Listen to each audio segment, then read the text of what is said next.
It still It says says offline. streaming. What about now? You're still offline. Maybe you have to refresh. Yeah, I'm refreshing I- it. Refreshing. And nope. Nothing. This is absurd. I'm so angry right now. All of this PB planning. and J says quit live. Are we live? Okay, I think we're live now. We're live. Yeah, it says live. Well, we have an ad, so give us like 30 seconds for the ad. We have an ad. Yeah. Put I don't that have an there. ad. Oh, Sophie sees us. Okay, so we are live. Anyway, welcome to the show. I have to play this video and it wasn't working for me anyway. Like nothing went right there. Hear the sound? Ugh. Alright. How did I do it last time? I don't know. Maybe I should have tested this. That would have been good, Next time. bro. Like that? Yeah, that worked. But it has the... I hate everything. It worked last time. Hey guys, we're I gonna play the believe you. intro video, and you're gonna like it. Alright. Oh, One, here we go. 1, 2.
No!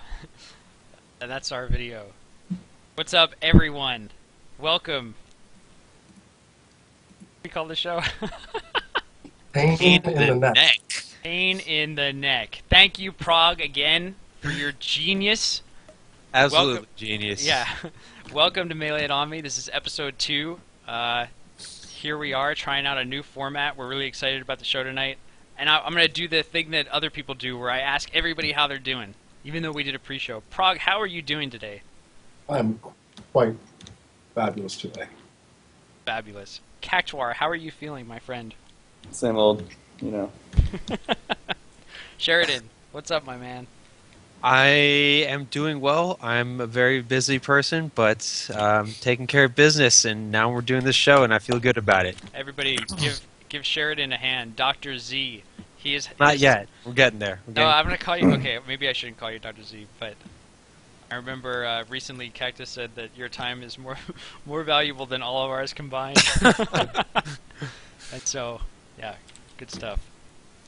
So I talked about it on the pre-show, but we're gonna change the format a little bit this episode. We're gonna have a powwow between the four of us, where we talk about various topics. We're gonna start with NEC. It was a tournament in Prague. Help me. Where was it? New Jersey. Philadelphia. 215. It was in the 215. Yes, sir. So, Cactus, why don't you? Cactus is the only one of the four of us who was there, and so let's start with what happened, and go on from there.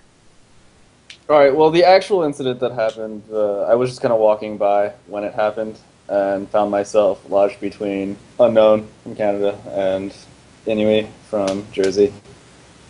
And Inui was mostly a brawl player, so what he was doing over on that side of the room, I don't know. But all I heard from it when I walked over was Alex Strife was addressing Inui, trying to get him to move back from the tournament setup. And Inui had moved back maybe like 3 or 4 feet, but he was actively arguing with Alex Strife, trying to defend his right to heckle Unknown, I guess. And while that was happening, Unknown was obviously in the middle of his set. Um, Given that he had already told Inui to move back and was probably annoyed with him, he's going to be focusing on Inui's voice more, but not so much what he's saying, just the fact that it's present and right behind him. So I think Inui arguing with Alex Strife kind of got on his nerves, and he kind of snapped. And I think he paused the match. Did he take the time to pause the match? He did. He took the time to pause the match, put his controller down, and then jumped at Inui, and I guess was in the process of trying to choke him. Was yelling at him, asking him if he wanted to die or something like that, and it gets broken up. Inui gets taken out of the room by Alex Strife. Unknown goes back to playing the set and loses. From there, that's all I know of that incident. After Unknown had played Hacks, there was a second incident where he got up from the set, talked to me briefly, and then I wasn't paying attention. He walked over the door and I heard commotion, and apparently Unknown was like choking out Inui by the door. Anything that I say about that would just be what I heard, so I'll let you guys kind of read up on it. But from what I do hear, as Unknown was passing by, Inui said something snarky to him like, you deserve to lose to Hacks or something like that along those lines, and Unknown flipped, and anyway, kept talking, and then, yeah, things went down. It gets broken up again. Big E, the host of NEC, the whole thing, had to come over and kind of address both of those players, I believe. Alex Drive goes through kind of hell dealing with this, and now has to make a decision on what to do with those players for Apex and for forthcoming months of his own local tournaments. That's kind of where we're at. So, any questions? Not for me. Anybody else? I think that was a great summary. I mean, I'm just like everyone else. I just had hearsay, and there was a lot of it. So, I've been trying to keep up with the various accounts given of this. I looked over what Inui said, what Unknown said, and what Alex said, and tried to put together in my head like what's actually happened. So, excuse me. Yeah, and that all seems to pretty much sum it up. But I mean, there's obviously, different. There's differing details in each person's account. So I don't know how much we want to, go into. He said. I guess with that. Yeah. So I think that the most interesting part is, I guess, how it started, right? So I think that the second incident is one of those things where it seems like it was already bad at that point. So maybe we should work up to that. Right. Yeah. So Sheridan mentioned earlier, sort of like, it's not really the question of who is responsible, but like, what were the different steps that got us to there? Yeah. And I mean, I think, really Unknown should have been kicked out the first time. That would have prevented all of this. I don't know what he should have done with Inui at that point. But, from Big E's account and a couple of posts that I saw Inui make, it seemed as if, he was just kind of looking for trouble at that point and, try to give some plausible deniability about it. But obviously I wasn't there, and this is just, what I've seen people saying, so I can't take it as complete fact. Yeah, so let's actually clarify that now. So the three of us, Prague, Sheridan, and I, are sort of just talking about what we've heard and sort of responding to that. Kachwar has a first-hand account, but the three of us don't really. Yeah. So when you say he should have been thrown out, what is the point at which he crossed the line and should have been thrown out? I mean, as soon as you put your hands on somebody, then with an intent to hurt them, or even looking like you have intent to hurt them, I think that's when you have to go. Unless like the two people can reconcile it, kind of right there and then, or like within a few minutes. Otherwise, I think Unknown should have been gone. So, do we have an official rule about that? Do we have any rule about? No, TO it's just one of those things where it's one of those things where it's left up to the TO's discretion about that. But I think usually people have an understanding that you're just not supposed to do that, and the TO usually was going to mete out some kind of punishment for doing that. I mean, it goes without saying that violence is always going to be an action that is irreprehensible. It shouldn't happen. So Yeah. I don't think there is I don't think a rule is necessary for it. It's just it shouldn't be in our scene at all. But That's actually an interesting question. Should there be a rule written down? I mean, I wonder, like, was it a preventer for what Sheridan you think is the right action, which is throwing him out, that we don't have any sort of official rule for it? No, I think you need to have it, if not like a very specific rule, but at least something saying, any kind of violence is not acceptable at our tournaments, and if you're caught doing this, the TO is going to kick you out, barring exceptional circumstances. Up to him. What do you think about that, Prob? I concur. Sheridan, when you say any kind of violence, what is that? Is that any physical contact that's unwelcome? Yeah. I mean, if you're trying to put your hands on somebody and physically, mess with them, then yeah. So what about, like, does that extend to the threat of violence, like a perceived realistic threat? Yeah, I would say so. But I mean, the hard part about that is gauging what's realistic and whether they mean it or not. But I think usually you should err on the side of caution for things like that. Yeah. So I feel that having a rule for it does enable the TO to, like, act on it. They already know, like, it's in the playbook what I should do. So. Well, it's less for the TO and more for the players, I think, understanding that, this is what's going to happen if you do this. I think TOs generally understand, that they can't have this at the tournaments. And so, so do we all agree about that? I think that's about it for getting physical. And then, the second act would have been prevented, right? Because he's already out of the venue. Or they had reconciled it, right? And then we would expect that it, like, sort of diffuses the situation. But as it stands, it was still, like, a high level of tension, and then something else happened, which. Okay. Right. So then that's that. So then how about sort of a step back? It seems like from at least Unknown's account and several other accounts that he was sort of provoked. How does trash talk and fan interaction with players play into this?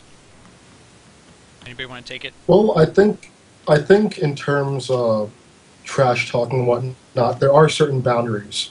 There are certain things that you can and can't talk about. I'm not sure what was said. I wasn't there. My one account that I do know of is proximity.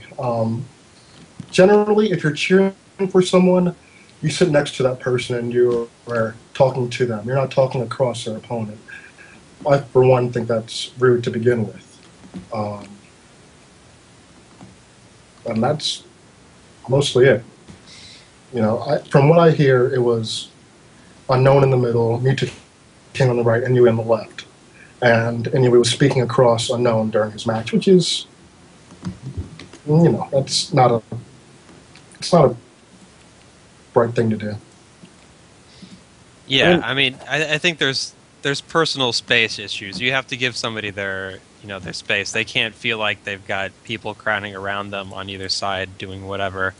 But as far as the actual content of the trash talk, like, from both of their accounts, I don't think, like, what Inui actually said was the issue. As far as I know, he just said, like, nice Gimp or good shit Mewtwo King or something like that. And what Unknown told me was that it wasn't what he said, it was just that he was so close and so loud to him that he just couldn't deal with how obnoxious it was. But as far as what you should be allowed to say, I think, as long as you're not, like, too close to the guy that's, actively distracting him or interfering with him, you should be able to say mostly anything you want. I would draw a line at something like, I remember there was a tournament a while back where Everlasting Yeyes was calling Doe a faggot over and over, and that's like not something that you can have at a tournament. So like that's something I would call like personal harassment. How about If you're, hate speech? I think that's I think if you get into somebody's personal business, then I think that like kind of encompasses that as well. Because I think you should be able to say whatever you want about like how they're playing the game, like this motherfucker can't even L cancel or whatever, some bullshit like that. I feel like that's perfectly acceptable as long as it's not, too loud and too distracting. Anybody else? Does anybody else think that this motherfucker cannot L cancel is bad? Can we draw the line there, or is that fair play? Cactuar, what do you think? I mean, to avoid the question, going back to Inui, I mean, from what I've heard, there was a long-standing issue between Inui and Unknown. And given that Inui has been addressed by Unknown on several different occasions, like, in my head, I can't justify him thinking that it would be okay to be standing behind Unknown, and that his intention was anything other than to try and disrupt play, as opposed to try and cheer for Jathan. Okay, so let me push you on that a little bit. So, there's the issue of how close he was and how disruptive he was to Unknown. Okay, that's on one side. But on the other side is the sort of like Unknown said, I don't know if you could clarify. In the past, did he say, can you not stand so close, or can you not say anything? Do you know what I mean? Well, actually, I think in Unknown's ROM 5 shoutouts, he did mention, Inui, we've had issues in the past. I don't know why you have to pretty much be on my bad side. So something to those lines, that effect. Right, and so even if I have, I want to know if anybody is okay with that being like acceptable. Like, for example, if I was bothered by Sheridan, every time he talks, I get super mad, and I just can't deal with it. Can I tell Sheridan, hey, don't cheer at my matches, or else I'm gonna get up and yell at you. I'm gonna pause the game and yell at you. Do you know what I mean? I know that I'm setting this up in such a way that the answer is somewhat obvious to me, but I don't see how it could be different than that. Well, I think what matters is like how distracting it is. If you're like one voice in a crowd, then I don't think you have really a case against that. If it's like if it's like a pools match, and I'm like the only person there, and I'm saying shit, then I think that's a different situation, right? How so? Well, because the level of distraction that I'm putting on you, I think, is different in those situations. I think it's hard to single out one person in the crowd, as long as I'm not like invading your personal space or being too loud, like compared to anybody else. I wouldn't say you have the right to remove somebody from the crowd just because you don't like what they're saying, like in the context of what we agree that's okay to say generally. Okay, so, but I think maybe I missed the answer. So if you're saying something that's within what we said is okay, if you're saying Scar can't L cancel, and you're following me around, even in my pools matches, saying, oh man, Scar can't L cancel, that's not okay. I mean, I think the player has to have a certain amount of like rights, though, in that situation, where we should be able to go to a TO and say, if something isn't done about this person doing this, then I can't guarantee what's going to happen, but I'm taking preventative measures to try and stop that kind of like snap from happening. Where Unknown did go to Alex Strife, and he did ask him to help after having addressed Inui, because Alex Strife was sitting right next to the setup as well. Yeah. And for Inui to just kind of sit there and argue with the TO rather than just kind of listening to him, it's just irresponsible player behavior. Yeah, I agree with that.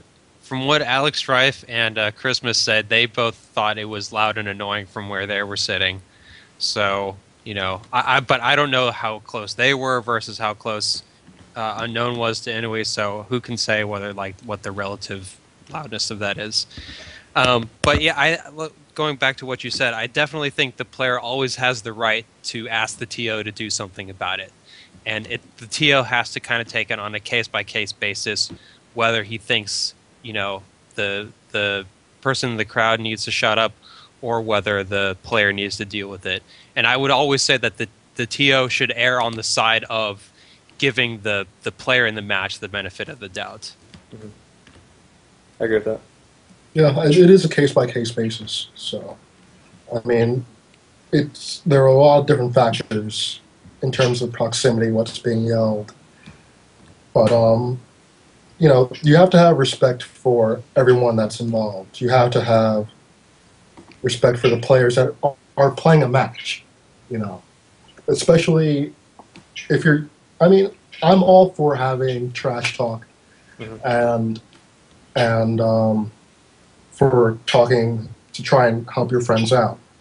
But there are limits that just have to be followed and respected to these people as human beings, let alone as your fellow smashers. So. Word.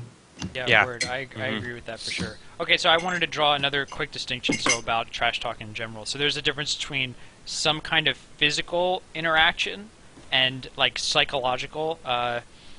So basically, we talked about if somebody's yelling so loud that it actually like hurts your ears. If they're within a certain number of feet to the player, if they're like breathing down somebody's neck, literally, I feel like we are all in agreement that that's not okay. Yeah, I don't even think it has to hurt their ears. It just has to be like, if it's the loudest thing that they can hear in the room. What's that? Then that's definitely.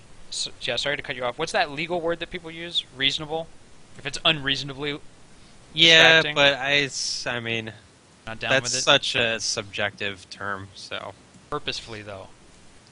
Yeah, I mean, when it's obvious somebody's intent is to disrupt one player and get them to play worse. I actually like that as a general rule. This is where the argument of cheering versus heckling versus like disruptive speech comes into play. And cheering, the intent of cheering is to bolster one individual and try and help them play better, to give them confidence, to let them know that this crowd of people is there to support them. Heckling, well, we'll call it trash talking. Trash talking is just kind of like screaming nonsense in the air and trying to like provide hype. It gives like excitement, like a buzz to the crowd. Yeah. Disruptive, like comments and just trying to like, if you're just yelling out one player's name to intentionally try and distract them, to get them to draw their attention away from the match. If you're somebody who has a history with them and bothers them and standing right next to them, and obviously that person's going to notice you because bad blood or whatever. That's intentionally trying to disrupt the match. Like, we can't. It's not acceptable for you to reduce the quality of play as opposed to better it. Right, and especially when I think what's reasonable or obvious or in the best interest of the match is basically up to the TO to decide. And given that the TO did ask Inui to move, and he did move back, but I don't know if the actual volume or content or loudness from unknown standpoint actually decreased. And apparently he was arguing with Alex Stripe the whole time. So it's I don't know why he had such an interest in being right. Well, next that's to the problem. This is where the player, like specifically in this case Inui, he has kind of a history of wanting to set people off, but I don't know that this is like appropriate conversation for the podcast as opposed to just treating him as if it was any player. Yeah. So. Well, there are a lot of people who have like trollish backgrounds. I mean, we could talk about something that pops into my mind was Rom 4. Daryl was really giving Chillin a hard time. Oh my god, man! And there was some like really raised voices between the two of them, but it was definitely not. It wasn't as tense as this at all. But I mean, he was going at him, and I think that for Daryl, for one reason or another, I've never heard anybody actually complain about the way that he disrupts or tries to essentially knock somebody down. Is there a tangible difference between that and what we're talking about here? Well, actually, I want to interject with a different point. A lot of people have been saying, have headphones and things of that nature to try and stop this from happening. However, and they always point to fighting game players as having headphones. The difference is when you're plugged in to your headphones at a fighting game tournament, you're actually hearing the game audio, which is being used for all of your cues. If you plug in your headphones at a Melee tournament, you're probably listening to your favorite song or something like that. Right, and some people we shouldn't like make having headphones be a requirement to Right. be a good player to avoid distraction. Like if that's what we're gonna suggest as a solution to the problem. So, Cactuar actually brought up something interesting when we talked earlier. It's not on the podcast. So you probably remember you brought up the idea of like playground rules. You know, we've all been on the playground and we know what is acceptable to say and what's not. You know, what's messed up and what's generally accepted. And I think that idea serves as a good sort of baseline for the contents of what you should say. Cactuar, do you want to talk any more about it, or does that sum it up?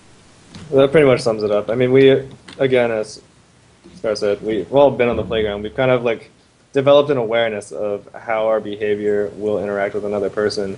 And as a kid, I mean, you can kind of get away with this trollish behavior where you're trying to provoke kids. Because I guess it's funny when you're 12, when you're 10, maybe younger. But as adults, I mean, we have to treat each other with respect, and actively going out and trying to provoke somebody into having a physical reaction because you say you have less to lose than this other person. If they get physical, then they get kicked out.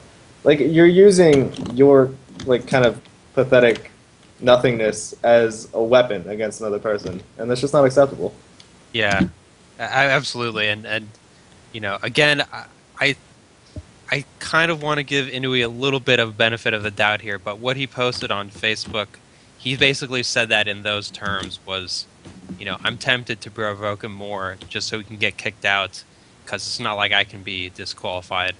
So, I mean, I don't know if that was just like some bullshit he was spouting because he was mad at the time or whether he really believed that or what, but either way, that's like, you know, as far as I'm concerned, that's nearly as bad in terms of, you know, respecting the, you know, integrity of the tournament and everybody who puts it on and all the players. And somebody who came to a tournament that, you know, explicitly had that goal in mind, you know, they should definitely be out. Yeah, so just to build on that, you know, my idea about that is that there are certain things that we regulate, that TOs have rules for. You know, okay, we're going to throw you out if you get physical, but sort of the playground idea where it's like if you say something that's okay, nobody has a problem with you, but if you cross that line, we might not have anything in the rule book about it, but there are definitely social penalties for being out of line. And you know, I feel like I also want to give Inui the benefit of the doubt about what happened there specifically. You know, it seems like he didn't ask for what happened at all. But yeah, to come back and sort of say like, you know, I want to do it again. That's where you cross that line, and you know, not to put Inui on blast or anything, but if you ever feel, I'm kind of talking at you, if you ever feel like people are hating on you, that's like a social kind of penalty for saying something that's pretty messed up. So anyway, if there's no last words on that, I wanted to bring up one last point that I think that we've touched on but didn't cover, which is the skill of dealing with the crowd. Like, I really respect people like Dr. Peepee, people like Mango, who can sit down, have a million people cheering against them, and play their best. What are our thoughts on that, and like how valuable is that? How does that play in with Sheridan's example of following somebody around in pools and heckling them? Anybody have an opinion? I mean, it's part of the game. You look at someone in the playoffs going to an away stadium, about 40,000 people chanting against them. We could bring up. I actually posted about this in the Google Doc. Let me use my notes. There are. Let's see. So first off, we can talk about soccer. Premier League, where you have huge stadiums and racial epithets being chanted. There's always going to be consequences for a person who's involved. We look at what happens when a player feels that their boundaries have been stepped over with the Pacers versus Pistons a few years ago, and that whole brawl that broke out. But I forgot where I was going with this. What was the topic again? So you brought up a skill good of point. dealing with the crowd. Yeah, you brought up right. a good point. Yeah, like if the it's- player feels that their boundaries have been stepped over, but if you have a person whose boundaries are really small, they want you to shut up, they don't want anybody to watch. I mean, I think it's obvious that we can't have that. So where is that line? Oh. Well, I mean, Jeez. it's really just whatever the community decides is the line. I mean, if we were only interested in testing just pure skill in the game, I forget who brought this up, but somebody posted, if that's all we were interested in, we would take these guys and put them in in one room with nobody else there and just play the game out, and then they would come out and tell us what the Hours. results are, because then they would have no distraction Perfect. whatsoever. I love it. I love Yeah. it. Let's test that, Prague. That's something else that we're gonna do. That's the new rule set. Yeah. No one there. Venues But are yeah, getting I pretty mean, expensive. it's a part of the game. It is. I mean, you learn to deal with it. I know that what shook me at Realm 1 was I was a scrub who was stoked making into pools. I just lost to Kirby Cows and I had to play thumbs way up, and I have MDVA screaming at me like 3 feet behind me. They're not saying anything, bad. They're cheering them on. I have more than respect for those guys. But it definitely got in my head, and as time went on, I started to thrive on people cheering against me. So I learned to deal with it, and it is a great skill. I mean, I don't really get cheered for or against that much, but I love it when people cheer against me, to be honest. Like, when Daryl comes over and starts saying shit, that's how I know that, like... Hey, Sheridan, you know. you suck. Yeah. Get that puff out of here. It's a really terrible impersonation. I'm sorry, Daryl, if you're listening. I'll never do that again. Yeah, that was really awful. I thought it was going to come out better, but... Alright, so any last words on it? I think I feel pretty good about what we covered. The only thing that I would want to talk about, and I'm not sure that we're in a really good position to, would be like, where do we go from here when there is like a personal conflict, and it's kind of like an HR thing, right? I mean, it's I always definitely something think we should talk about that. Yeah. that- so like- take it away. Okay, well, first of all, I mean, there's conflict resolution, right? And there's conflict resolution between the two players, and in terms of like a greater consciousness of this sort of thing in the community. So what I was wondering, this is something that I was thinking about last night, is this is based on experience from something that happened in NorCal, actually, is should we try to encourage the two people in this incident to at least they don't have to like each other, but just at least be able to be in the same room with one another, admit their parts, not, even if one person did something much worse than the other, then at least apologize for what their part in the incident was, and just be able to function again, right? Yeah, squash the beef. Yeah. Yeah. I mean, we had that with Hacks Megan with the whole Power Slam incident, Mhm. and they it was a Power Slam. Sorry, Rock guys. bottom. Yeah, it was. But, from what I've heard, it was the I heard rock it. bottom, I heard it being Yeah. described as the rock bottom. which I took offense to, by the way. So I feel like if anybody should ever rock bottom Hacks, it should be me.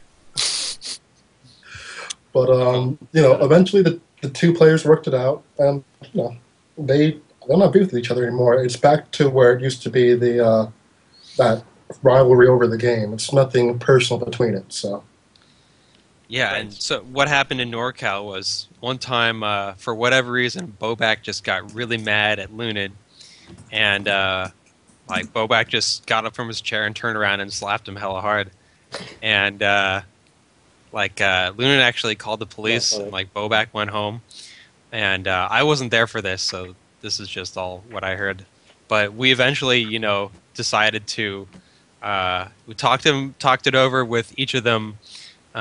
Individually, and at the next tournament, we got them to have a little hug to hug it out at the before the tournament. So, that's kind of my ideal in this case.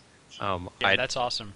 I don't know if we can make it happen, but I think we Nope. should at least just Well, I think that it No. definitely has to be on their terms, right? So, Yeah. how about we just sort of encourage people, if there's ever beef, to talk about it with other people in the community, and essentially, if you ever want to squash it, just you could be vocal about it, and hopefully we can facilitate that. I think that's the best we can do, right? yeah. Short of being Yeah. like, hey, you need to apologize, bro. Yeah, yeah, because that never works. Like just telling somebody they have to apologize. That I mean, and that's not satisfying for the other person as well, because I they're agree. just like, okay, they're just reciting words, but they don't mean anything. So Sheridan, you talked about a greater consciousness within the community. How does this necessarily do that? What do you think? Well, I would just like people to be more aware of that this kind of thing can happen, and just I guess just be aware of, um, you know, be aware of just getting on people's nerves for the sake of getting on people's nerves, and also learn how to deal with your own anger about things like that. If you have a problem, talk to the TO about something like that. Don't try to solve it on your own, with violence as your first. Well, I guess in an unknown's case, it was his second option. I mean, I still think he should have went to Alex again, but Yeah, I mean, Unknown is not without fault there. He could have gone to Alex and just, yeah, like I said earlier, he should have said, listen, if this player remains near or in the crowd or whatever, there's probably going to be an incident. As long as he would have made more of an effort to try to head that off, I guess. And also, I mean, just if the TO gives you instructions, just follow them. I mean, I don't think it was too much to ask from Alex Strife just to move away from Unknown. I mean, It's simple. It's that simple. I missed what you said, but It was good. It was I good. bet it was phenomenal. So I was just gonna say, did you say something about how never hit anybody? Is that what you said? Because that was what I was about to say. Well, definitely never hit anybody, and try to go through the community first. One thing I do want to say is like calling the cops. Like when is it okay to call the police? In my opinion, is that the police are there for when the people involved can't resolve it between themselves, and the first thing we should do is always try to resolve it between the people if possible. So and if, I would imagine that sorry to cut you off. Did you want to keep going? Go ahead. That's pretty much the meat of it. I would guess that the escalation path is there's an interpersonal conflict. You try to get the two players to resolve it on their own. If they need help, they go to the TO. And if the TO does what he needs to do, which is like throw the guy out of the venue if it's really not working, if they refuse to leave, that's like we're exhausted. There's nothing more we could do. The next step is, I don't know, the biggest guy in the room. And then if that guy doesn't want to, if Hazard doesn't want to throw the guy out, then we call the cops. Yeah. The cops should not be the. I mean, if it can be solved legitimately within the community, then we shouldn't rely on the cops to do it because, I mean, what are they really going to do? And is this really the best use of their time? Just a side comment. Yeah. If I had never actually seen Hazard at a tournament and had only ever heard his voice, I probably would assume he is the biggest guy in the room. Yeah. In the world, man. Whoever the fuck said. Shout out to Haz. Yeah. That's set in Florida. All right. So thanks NEC for giving us all that content. Sorry to our viewers and to the community that we're dealing with so much right now. It's like I feel like we're in our teenage years right now. We're having some tough times. But anyway, Growing pains, yeah. Wow, puberty. if there are no last words, I would love to move on. So, by the way, for Prague, I'm pointing at you. 20 minutes per topic? It can't be done, man. We have a lot to say. We thinking about different things. This is going to take 40 minutes. I thought we were going to do 30. Now, I knew this. I mean, well, we covered a lot of subtopics with this thing, and I knew we were going to go long for that. So, I mean, I felt we did pretty good, and I'm sure we'll get some more in Q&A. So, yeah. So, moving on. The next thing that I have was the Smashboards leadership change. So, I'm going to link to the thread, which is AlphaZealot talking about how he has taken Smashboards away from MLG. I've heard from many people within in a military coup. Yeah. He has wrested control of Smashboards from MLG. I have heard from very many different people that we were having some difficulties really moving forward and like taking care of things, making improvements to the site under MLG's sort of leadership. So I think that it's really exciting that we've been moved away from that. We sort of are a bit more autonomous now. We have a lot more say over our destination site, which is currently Smashboards. So let's talk about. I think first, if anybody has any comments for the AZ thread and just like the fact that it happened, we could talk about that. But ultimately, I'd like to talk about what we're going to do with this and what this does for us. Ooh. Okay. Well, I don't know too much about how the administration of Smashboards works, despite being like a melee backroom leader and having What does talked that to mean? them all the time. So I'm not sure like exactly what we can do differently now that we're own deal. So somebody want to enlighten me on that? Well- We could bring Bionic on later.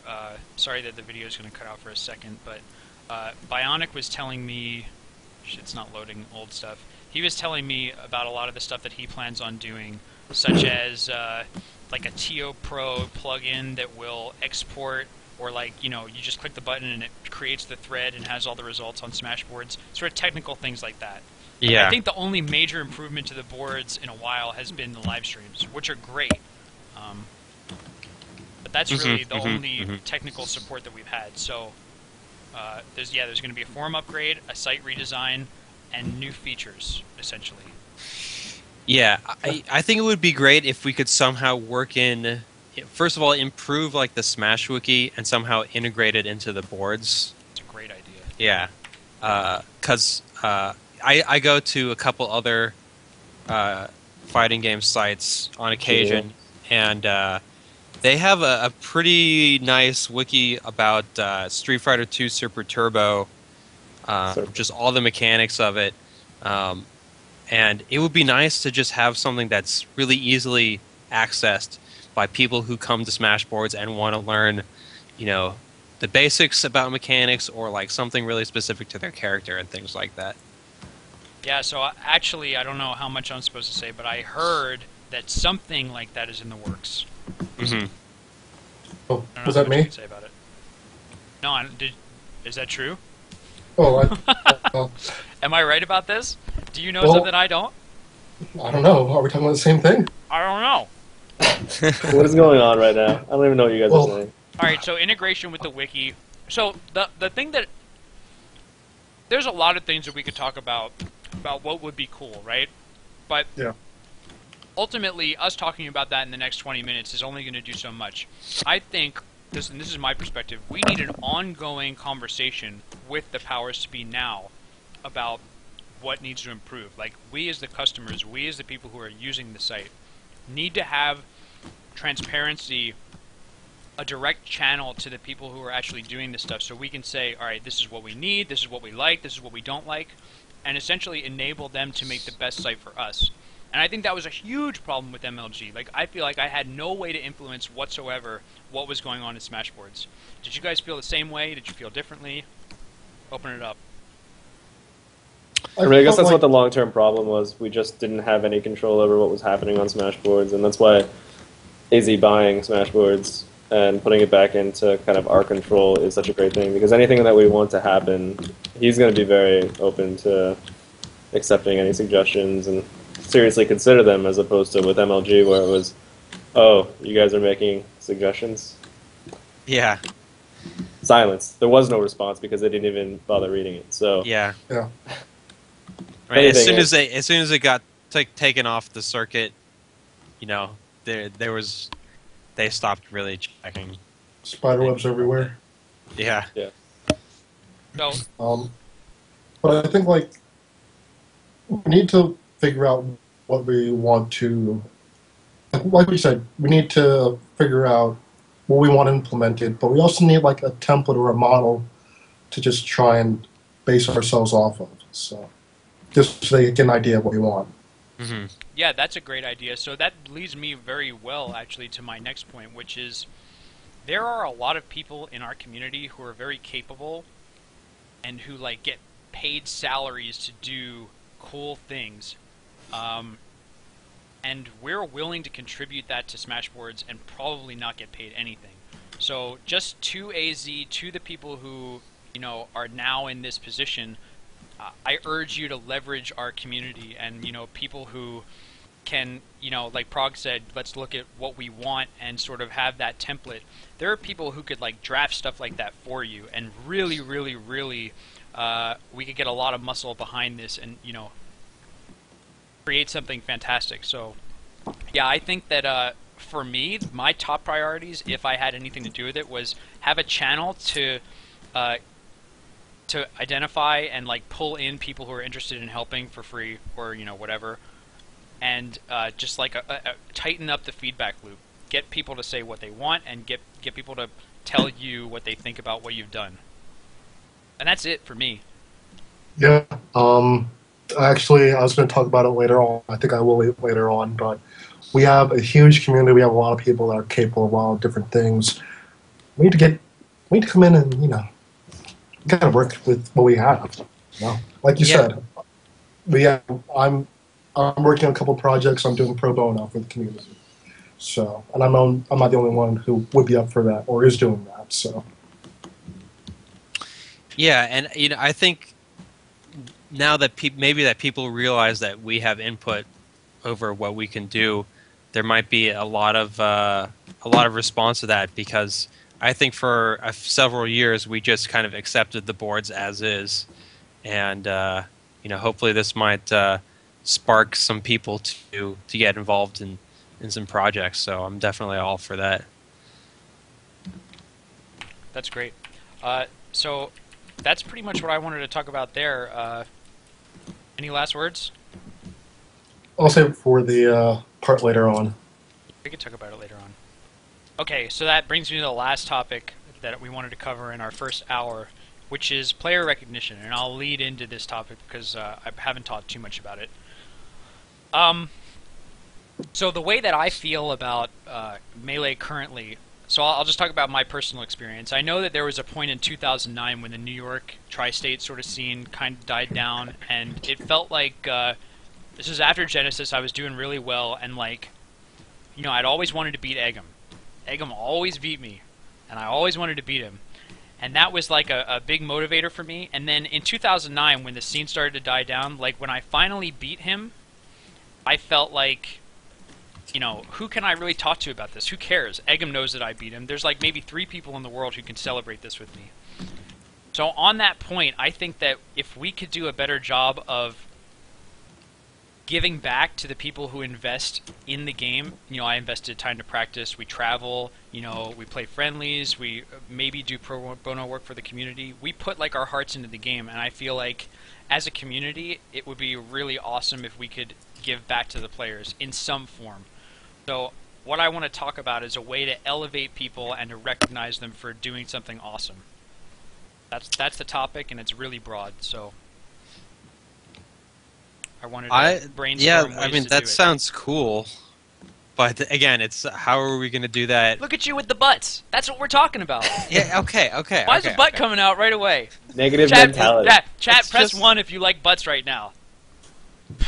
It's just like 2. I don't like butts. all right, bro. I don't know. It just seems like hard to figure out how you want to do this, and I don't know, like what the goal of this would be, like what we're actually achieving with this.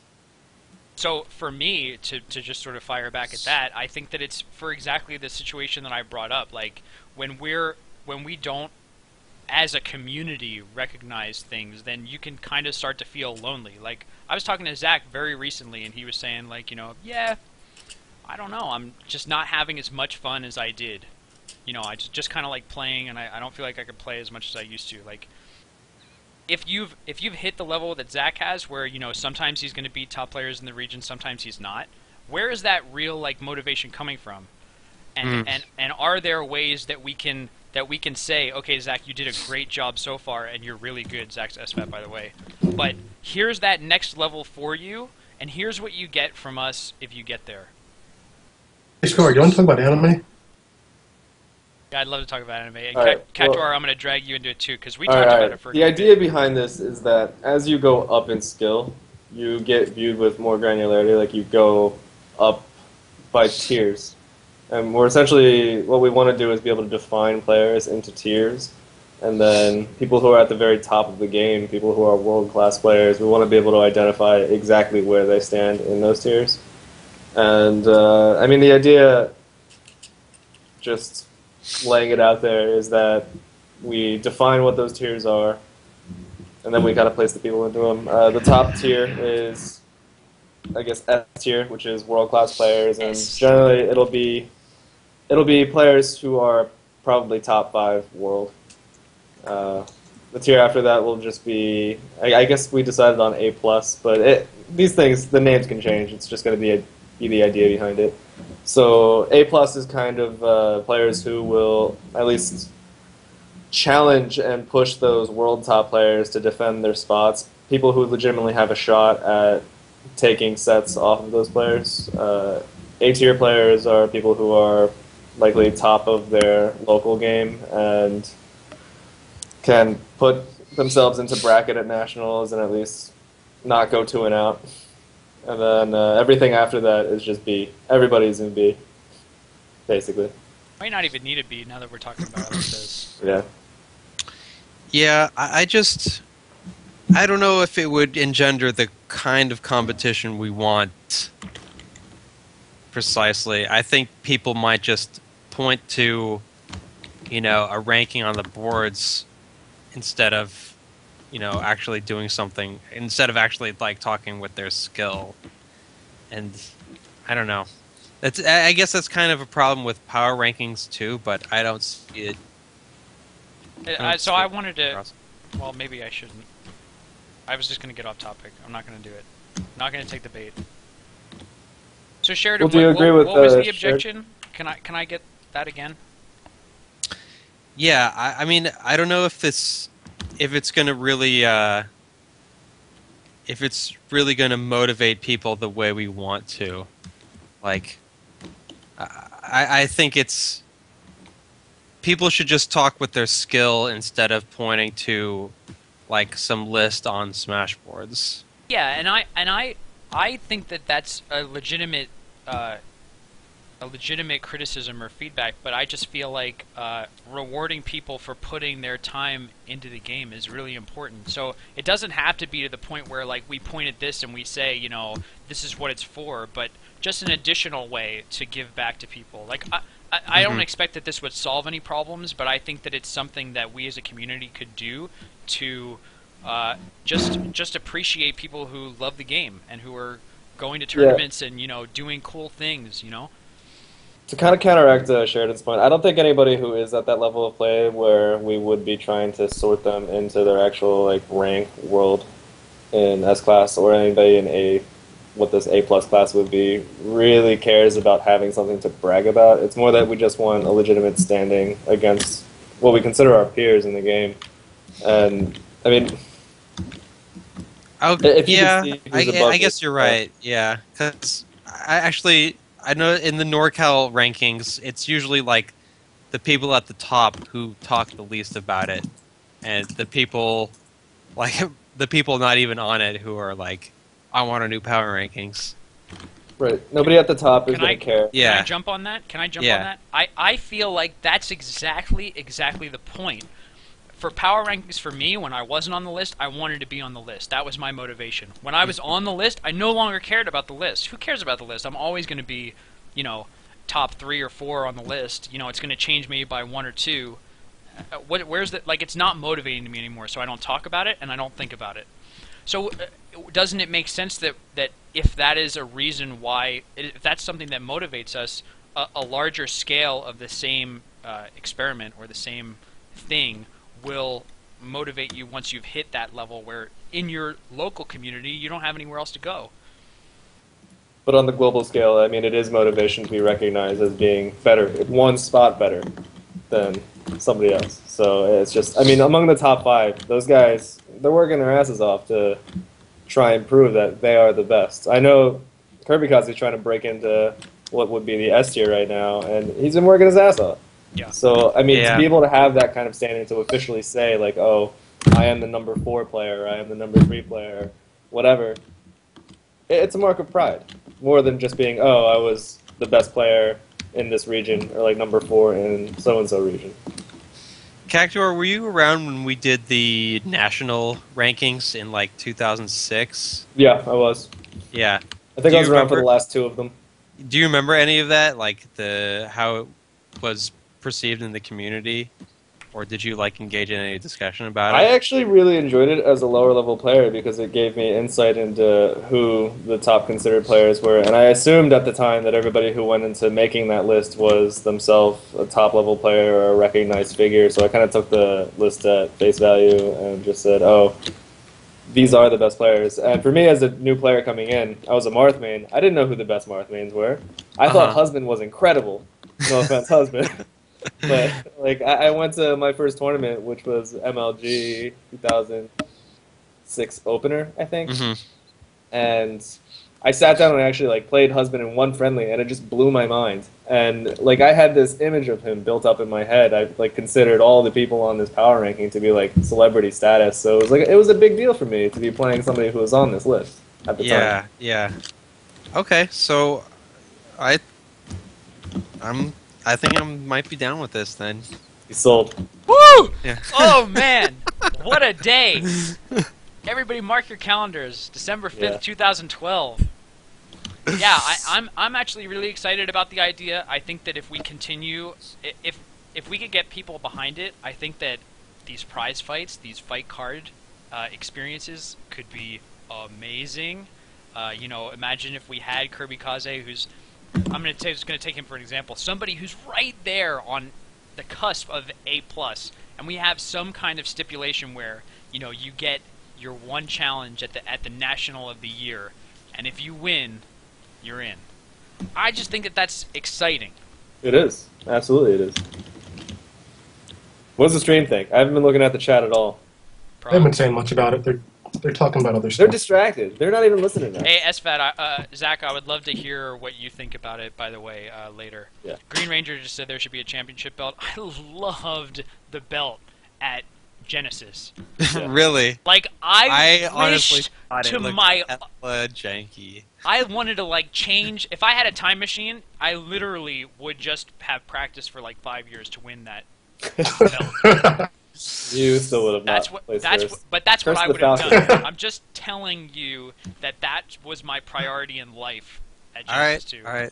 You got. And- I know you got your trophy up on your fridge and everything. Still got that second Keep it Genesis. close The to my heart. memorabilia. It's The closer than on memorabilia the that we fridge, my get. friend. It's right here. It's a big deal. All right, stream. It's a physical token of your Yeah. success. It's cool. No, it was good. Are in there. Yeah, nice. Kill the Mufasa. That's Sorry, that was really goofy. Yeah, that was, Yeah, I mean, going back to that though, that's kind of something we talked about last time, where it's like player motivation. I mean, we could be offering different kinds of rewards to players to kind of motivate them. Things that can't be split, like trophies, they can't be split. Yeah, Not really. I agree. Yeah. That's the mark of pride right there from winning a tournament. And let me top this off with just a quick idea. If we, as like Melee and Omni, could get a small, tiny sponsorship, I think it would be amazing if we had like maybe 6-month or 1-year seasons where we give out like a little teeny tiny token to people who have won, like a little piece of swag. So, for Sure. example, I have controller bags. A controller fits in here and it's amazing. What if we had A on here? And then a bunch of really good people is like, hey, here's my controller. Let's play some Smash. You get some I'm signatures pumped from about top level that. players on that thing. Carry it around. I am pumped about that. So anyway, there are doubtlessly some people who are not into it. But let's. I think that we should keep this conversation going. The big action items are like who decides who's in what tier. That's always kind of a tough conversation to have.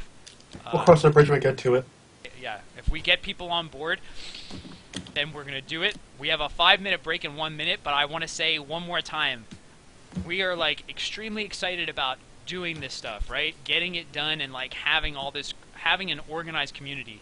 If you want to help us do it, get involved. I am 1 p.m. away. I will throw you in our Skype group. We'll talk about it forever, and when we have an actionable idea, let's just get it done. Break time. All right. I was gonna So say, I'm make just sure gonna you don't pat us PM on me the- I because wanna I will pat- ignore you. I want to pat everything on the back. We got through all 3 topics. I don't think that we stalled out. No, we did pretty It good. was good. Yeah. But a lot of people in chat now are talking about the idea of like having melee gym badges and gym leaders. I love so it. I love it already. I think love I think that's amazing. I love it. I might come back for that. But let's build on that. Could we have like the best player of each character to be the gym leader for that character? Beat them, you get like the Captain Falcon badge. If you beat A token. Or like, you know, when you become the best at that character, like the old guy has to give his. they have to give his them badge a over. back. Yeah. Oh my god. Yeah, but then what about those fools that retire? Where's Taj? Who's gonna get the Mewtwo badge? He's not gonna give it back. Is there? Yeah, but has there? He's even earned been- it. He can keep it forever. Yeah. Honestly. Nobody has even Okay, come got- close to approaching what he's got. So It can get retired. Dude, Fuck that's it. so sick. It's pretty awesome. I have to go Yeah. to the bathroom. me too. Yeah. Anybody sticking around, or are we all gonna do that or what? I'll stick around. That's what I did. Yeah, I mean, I'm here. I need to move. Word. I've got I'll the have, bladder control of a, like 4-year-old. I'll have this open. I actually have to come back and make some threads. Everybody, here's another thing that I really, really want to do. I would love to use this podcast to say, like, if we create a thread now, why don't we just do that? I want to test this out, and everybody in the everybody in chat can help me out with this. Let's see if this works. So basically, and this is something that I want to use for you guys too, right? So right now we have this idea, which is pretty cool. And we want to get a discussion going about it. So I'm just going to go ahead and create a new thread. It's like a placeholder thread. And we're going to call it, Frog. What are we going to call it? I don't know. Ideas, Prague. We need them. It's like tiered rankings / gym leader / player recognition ideas. It sounds like you That's just the want a worst one ever. hashtag on Twitter. Honestly, it does. It sounds like you want to put a hashtag on Twitter, and then we could just like follow the conversation through that. You don't get the point that I'm trying to make here? I'm trying to make... Okay, so with these, do you think these badges should be like physical, or Yes. should they be something that they could go on your Smashboards profile? both. It should be both. Okay. Like back in the day, More is better. So basically, what I'm doing is I'm creating this thread, and like, if you guys want to be involved in that conversation, bam, there is the thread. Please post so that you're subscribed, and that we can talk about it. I think also like for each category, maybe there should be like gold, silver, bronze, because like, you know, beating like the best of any character is pretty hard. So like, I mean, at least acknowledging progress towards that end is. All of a sudden, Sheridan wants to extend it. First, we were saying let's not do it at all. It's not going to do. I'm sorry, I'm bagging on you so much, Sheridan. Yeah, I don't know that's why right. I'm I don't doing agree with this. that. I think it should just be one level, and like that'll be the mark of pride. It should be something that's difficult Sheridan, to you know acquire. Right. Well, And then just because I, you get, beat I somebody, need the Falcon badge immediately. yeah. Yeah. Put my headphones back on. Yeah, this is me. I'm talking against myself, right? There's no way I'm the Yeah. best Falcon, but maybe No, I I beat Hacks once. could get the bronze medal, man. Yeah, Maybe depends on who's retired or not. yeah. Coming back though.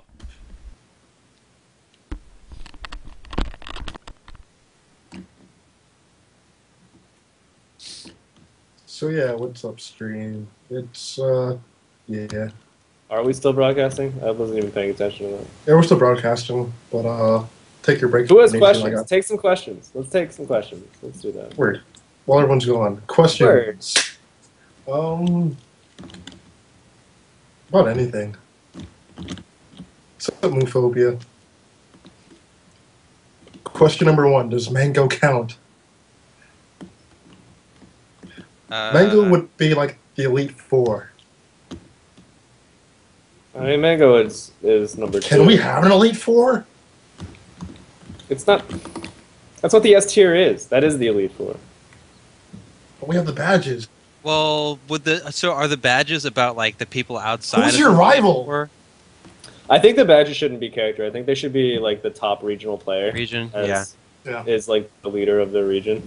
And I mean, beating him or taking a set off of him or whatever the qualifiers are, whatever the range of rewards Yeah. you can do for that, that can be determined later. But it's all based on whoever the top player for that region is. So, and I mean, if we got Smashboards really involved with it, we could make it so that when it changes, like if somebody else overtakes that top player in the region, those old badges still exist. They don't change, and that new player gets a new set of badges that you earn off of them. I'm This sorry. is sounding repeat more that? and more. I couldn't follow that. Like it doesn't have to be like if you do get whatever that qualifier is off of the top player for the region, and that top player is no longer the leader of that region or the top player Yeah. in that region, like that line of badges could just be discontinued and a new one could be started for the new player who is the best, as opposed to kind of like eradicating your prior. I don't know. Yeah, I see what you mean. There's a lot of room to talk. But then, about. like every time, like I mean, because it could change a lot. So, like, It could absolutely. yeah, Could. you'd have like the SoCal 2009 badges, SoCal 2010 badges, something like that. Yeah. Yeah.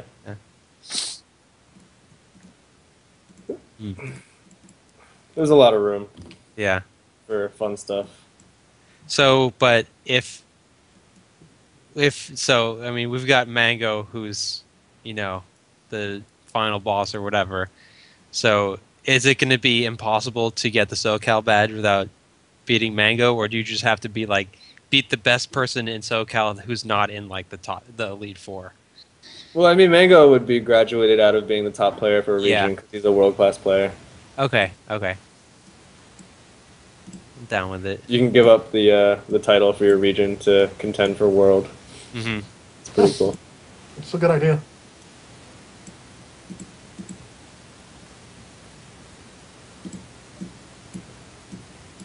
I don't know. It's weird stuff. Things to think about.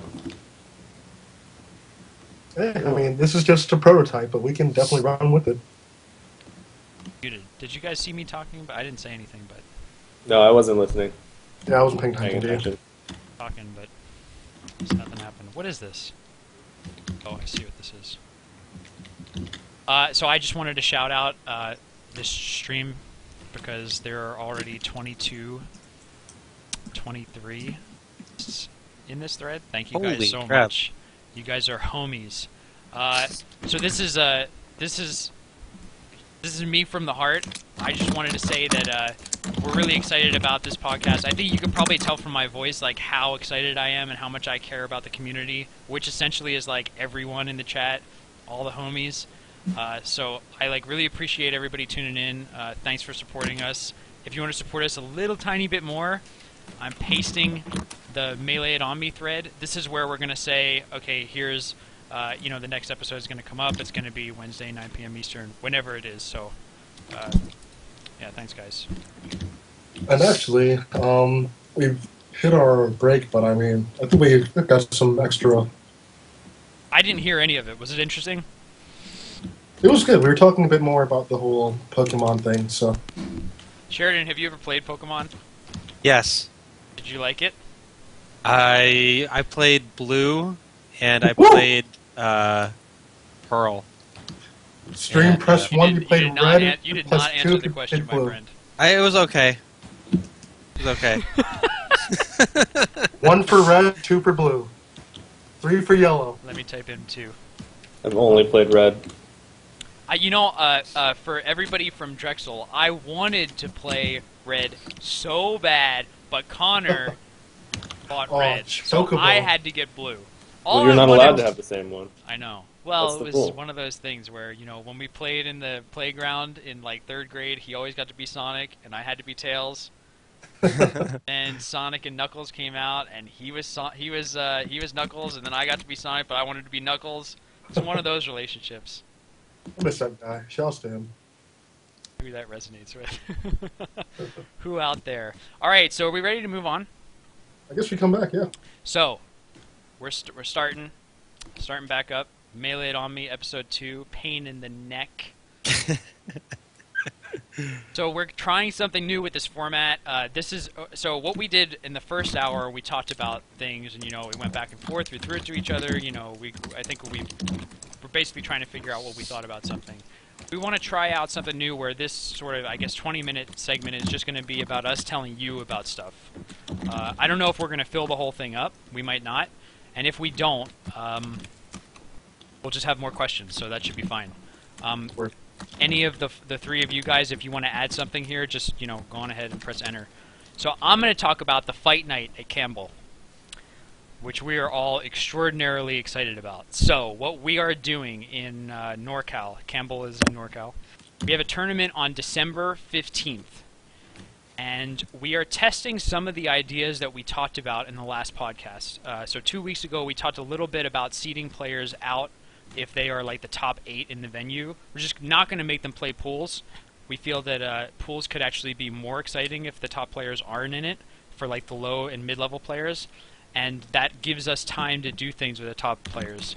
So we're trying this fight card idea where we have certain matches that we're really excited to watch and play in. And we're just going to stream those during singles pools. So December 15th, Tavakins, can you link the thread in here actually? That would be really helpful. December 15th, we're going to do probably at like 1 or 2... Wait. Sheridan, when's pools usually? Like 3 o'clock, 4 o'clock? Hopefully we'll... Yeah. Probably something like that, because I anticipate a larger than average turnout, so teams is going to take a little bit longer. Yes, this is a really big NorCal tournament. We're all super excited about it. At 3 o'clock Pacific, which is like 6 o'clock Eastern, if you tune into our stream, which is probably going to be on Melee Pack West, we're going to have an overproduced UFC-style fight night where we have maybe 3 fights going on. At this time, we have 2 scheduled. One is going to be the Great Alvin, also known as L, versus Zelda Freak, and it's going to be really, really hype. We have like equal support on each side, and we don't know who's going to win, and it's a lot's on the line for little L. Zelda Freak's 10 on the power rankings, and L wants to make his debut. And then the second match is going to be your favorite Scar against Bob Money, the legend. We have only played 1 time in 2010, and the Bobby rematch is coming at you live December 15th. I actually went to like a recording studio yesterday to film a promo where we were like interviewed, and I had more fun with that than I've had in a long time. So that's the shout out to it. I hope everybody watches, and so again, like if you guys watch, you're really supporting us. Like we're trying something new, and if it catches on, it's going to enable other TOs to basically like learn from what we've done, and you guys can like do it. So yeah, please support us. I'm going to link to the thread as soon as I get it. And I'd also love to hear what Sheridan, Cactus, Prague think about. Does that sound exciting? Sounds great. I'm super down for it, and I can't wait for somebody to challenge me so I can fucking drown them.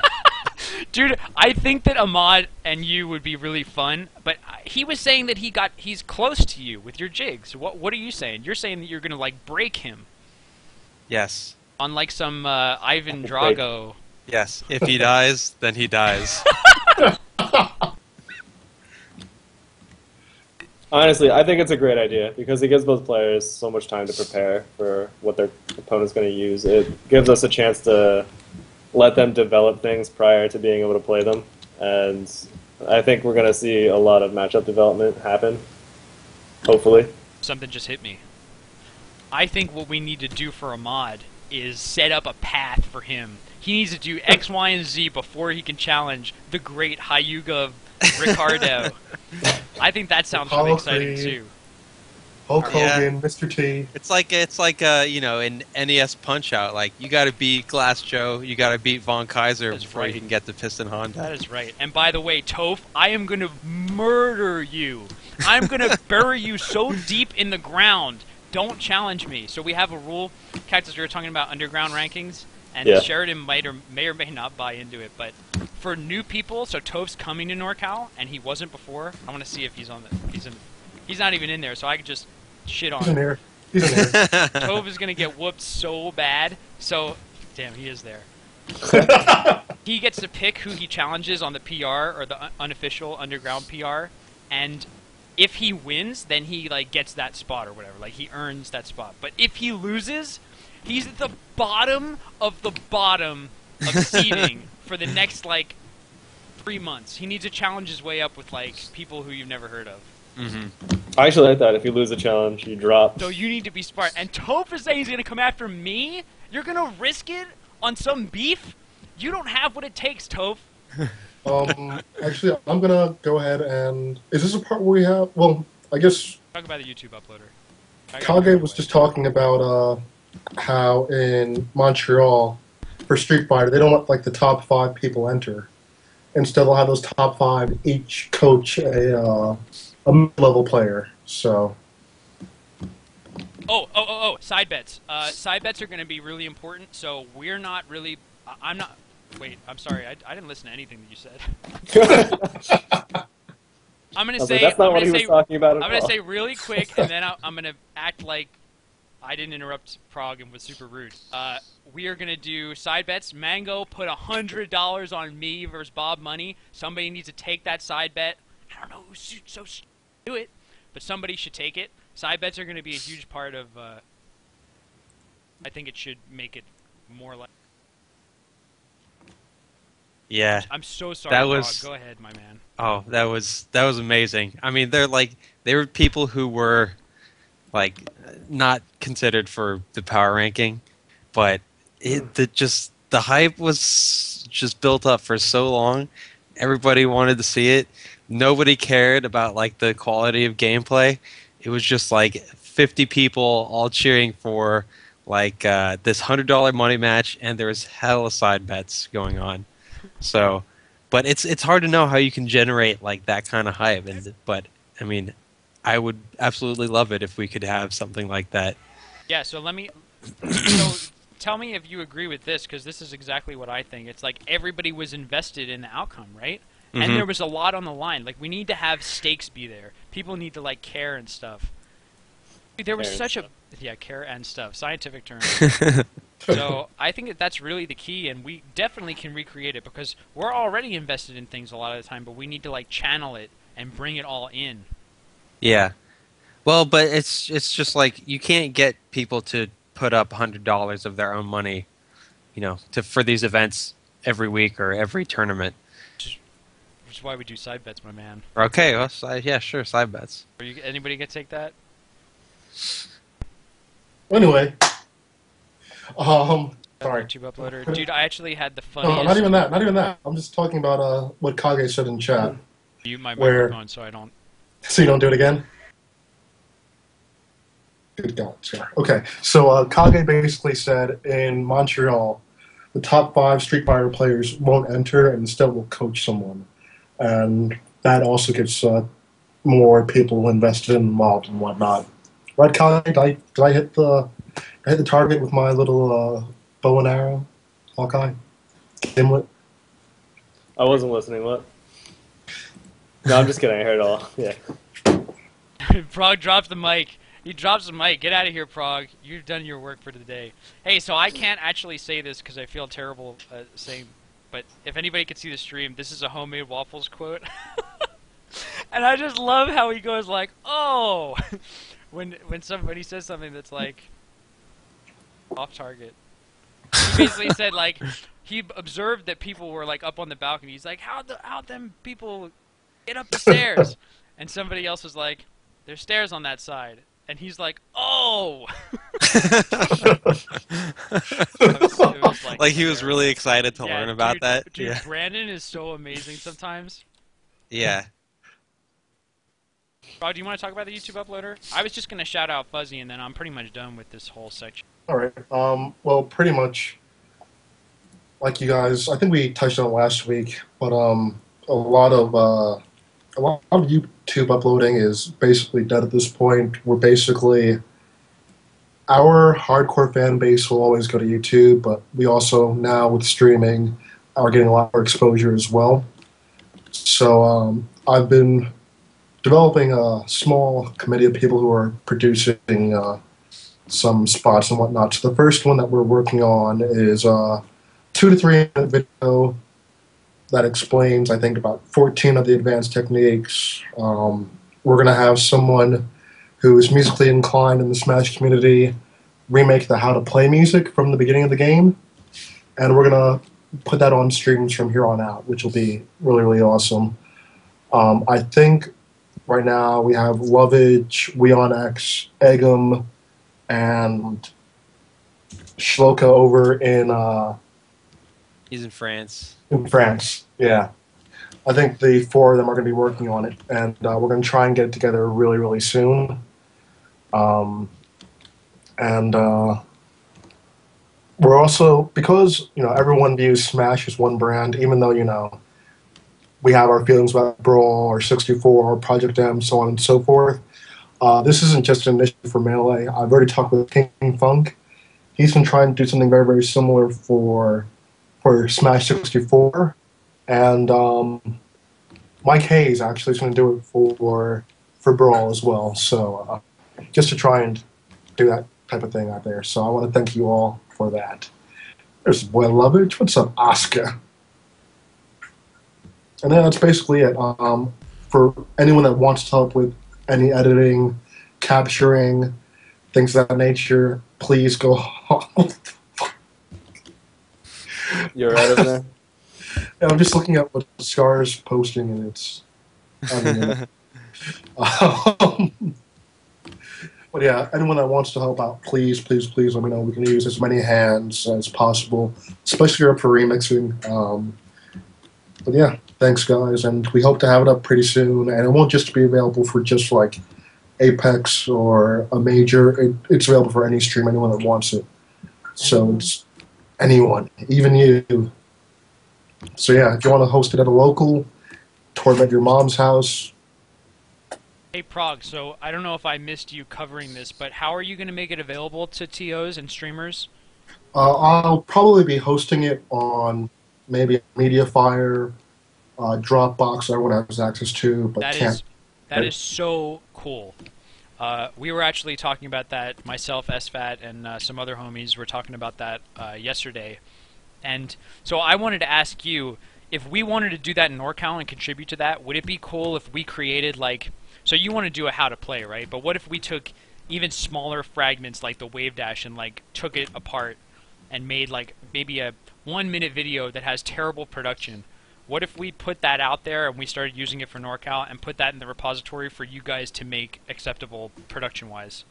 I think that would be fantastic. Like, so a lot of people can go in with the content so that we have a lot of content, but then the specialized people can slowly turn that into well-produced content. Well, like basically, my original vision was like 10 seconds on each topic, explaining how to do it and how to and what is use. It's not going to be as in depth as Wax's old video, the Young Link main, the advanced how to play. Because I actually would like that to be redone totally as well, because it is a bit out of date at this point, but he did a spectacular job back in the day. And yeah, 10 seconds may not be long enough. This is just a prototype, but I want it to be between 2 and 4 minutes. Something that can be played during button checks, during television checks. So, but we would do a bigger one. The new how to play. But if you guys want to do like a minute video on each topic, I think that would be great filler for our streams. Like 30 seconds on the history of a certain player or a matchup or a rivalry. I think that would be insane as well. These are all things that we can get done. So. Yeah, I really like the idea of having something to play during their warm-ups or checks. Just, yeah, like you said, 30 seconds of this is what an L cancel is, this is what a wave dash is, this is what teching is. And, here's situations where, and just like see what it looks like when you don't L cancel versus you do, and, something like that. But yeah, I love it. Yeah. I love when Sheridan says that, dude. Hey, so for the archive viewers and for everybody, you just saw me create that tiny URL, so you know it's not messed up. Please go ahead and post in the Campbell X thread. This is where we're going to be running that the fight night. For everybody in the archives who's watching on YouTube, just go to tinyurl.com/NorCalFightNight, all one word. So if you want to like subscribe to that thread, that's where we're going to be updating, posting the promo video, so on and so forth. So again, if you want to support that, please post in that thread or just click the subscribe button. I actually don't know how to do that, but. And it seems like Fuzzy's not available, but Fuzzy created a tutorial video on his Twitch channel, which is actually kind of interesting. I'm linking that in the thread as well. Just go to twitch.tv/fuzziness if you want to check it out and look in his archives. He actually, he did a good job of having a lot of different things that he covered. And, you know, he went through, like, power shielding. He went through, you know, Sheik's needle cancel. It's, like, 2 hours long. So if anybody wants to help him edit that into, like, you know, little clips that we can actually use for that, that would be awesome, amazing, incredible. I bet you can contact him to get the raw footage. And I will warn you that I think he had a subpar approach to doing a lot of it. Like, let me pose this question to you. Any of you guys, if you wanted to demonstrate live on Twitch TV what a power shield looks like, how would you do it? I would get Bowser and have him try to power shield Falco lasers. Anybody have a better idea than that? I would get 2 controllers, and I would put the 2 characters next to each other and shine. Or you pause the game and you press down V, because the next input automatically gets put in. But so you just unpause it, and as the shine comes out, you hold shield on the other controller when you unpause it. So as soon as that happens, it always does it. That's an amazing 100%. Idea. I was actually going to be like, oh, freaking Cactuar showing off, but that's a great idea. Okay, so it took us about 10 seconds to come up with 2 really good ideas. Fuzziness went to FD with Fox against a level 9 Samus and tried to get her to shoot a power missile at him and shield it back. It was like 6 minutes of him getting whooped by Samus, her like throwing out the grapple cord. Samus, if you shoot a level 9 CPU, it power shields everything you do. He should have just been trying to show the power shield from the computer. There were like 4 people in chat saying, "Shoot the computer, Fuzzy." So he's Fox and not shooting. He's just like trying to. It was so terrible. Yeah, it's like a real failure. But point being. Is a good effort, and if anybody wants to help him turn that into something that we can really use, I think it would be great. He did do a great job. Exactly what I don't want to do. Minus like a lot of it, which was shit. So anyway, that's all from me. If anybody else wants to shout out anything, hey, can I get like a TO or something? Somebody who saw like an awesome match who wants to like promote that. Dude, I'm just gonna take something cool that you did and tell it to everybody. I want to promote Sudden Death in Brooklyn next Saturday, the 15th, the same day as your bar fights. I'm sorry, but we're East Coast. We get a couple hours earlier. It's Sudden Death, hosted by D1 at Next Level Arcade in Brooklyn. It's between 40th and 41st Streets, 8th and 9th Avenue, I believe.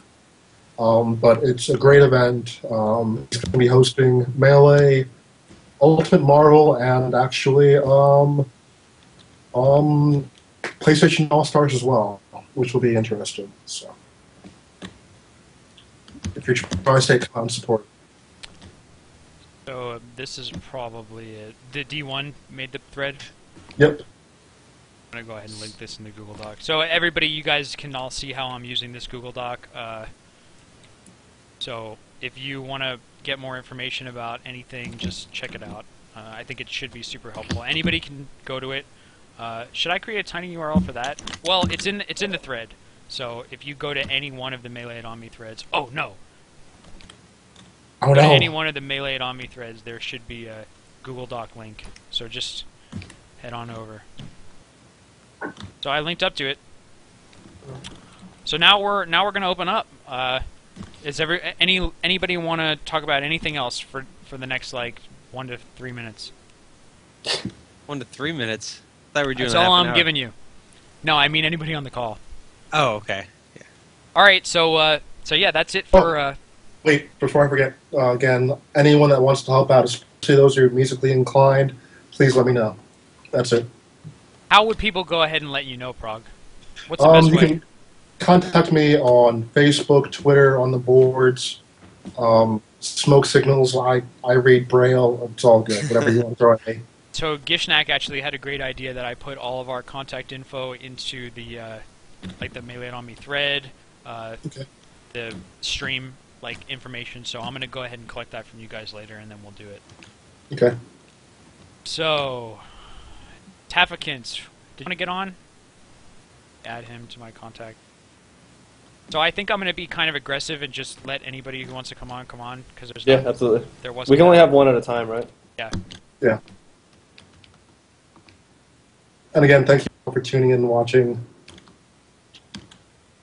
Yeah, absolutely, man. And Advocate says no, I'm good. Don't want to come on. KK says send me in. KK, I would love to send you in. Please add R Scarduzio in Skype, and I know that it says, do you have like a message for this person? Please put a message in, that I know what you want to talk about. That would be super sick. Strongbad, did you want to jump on?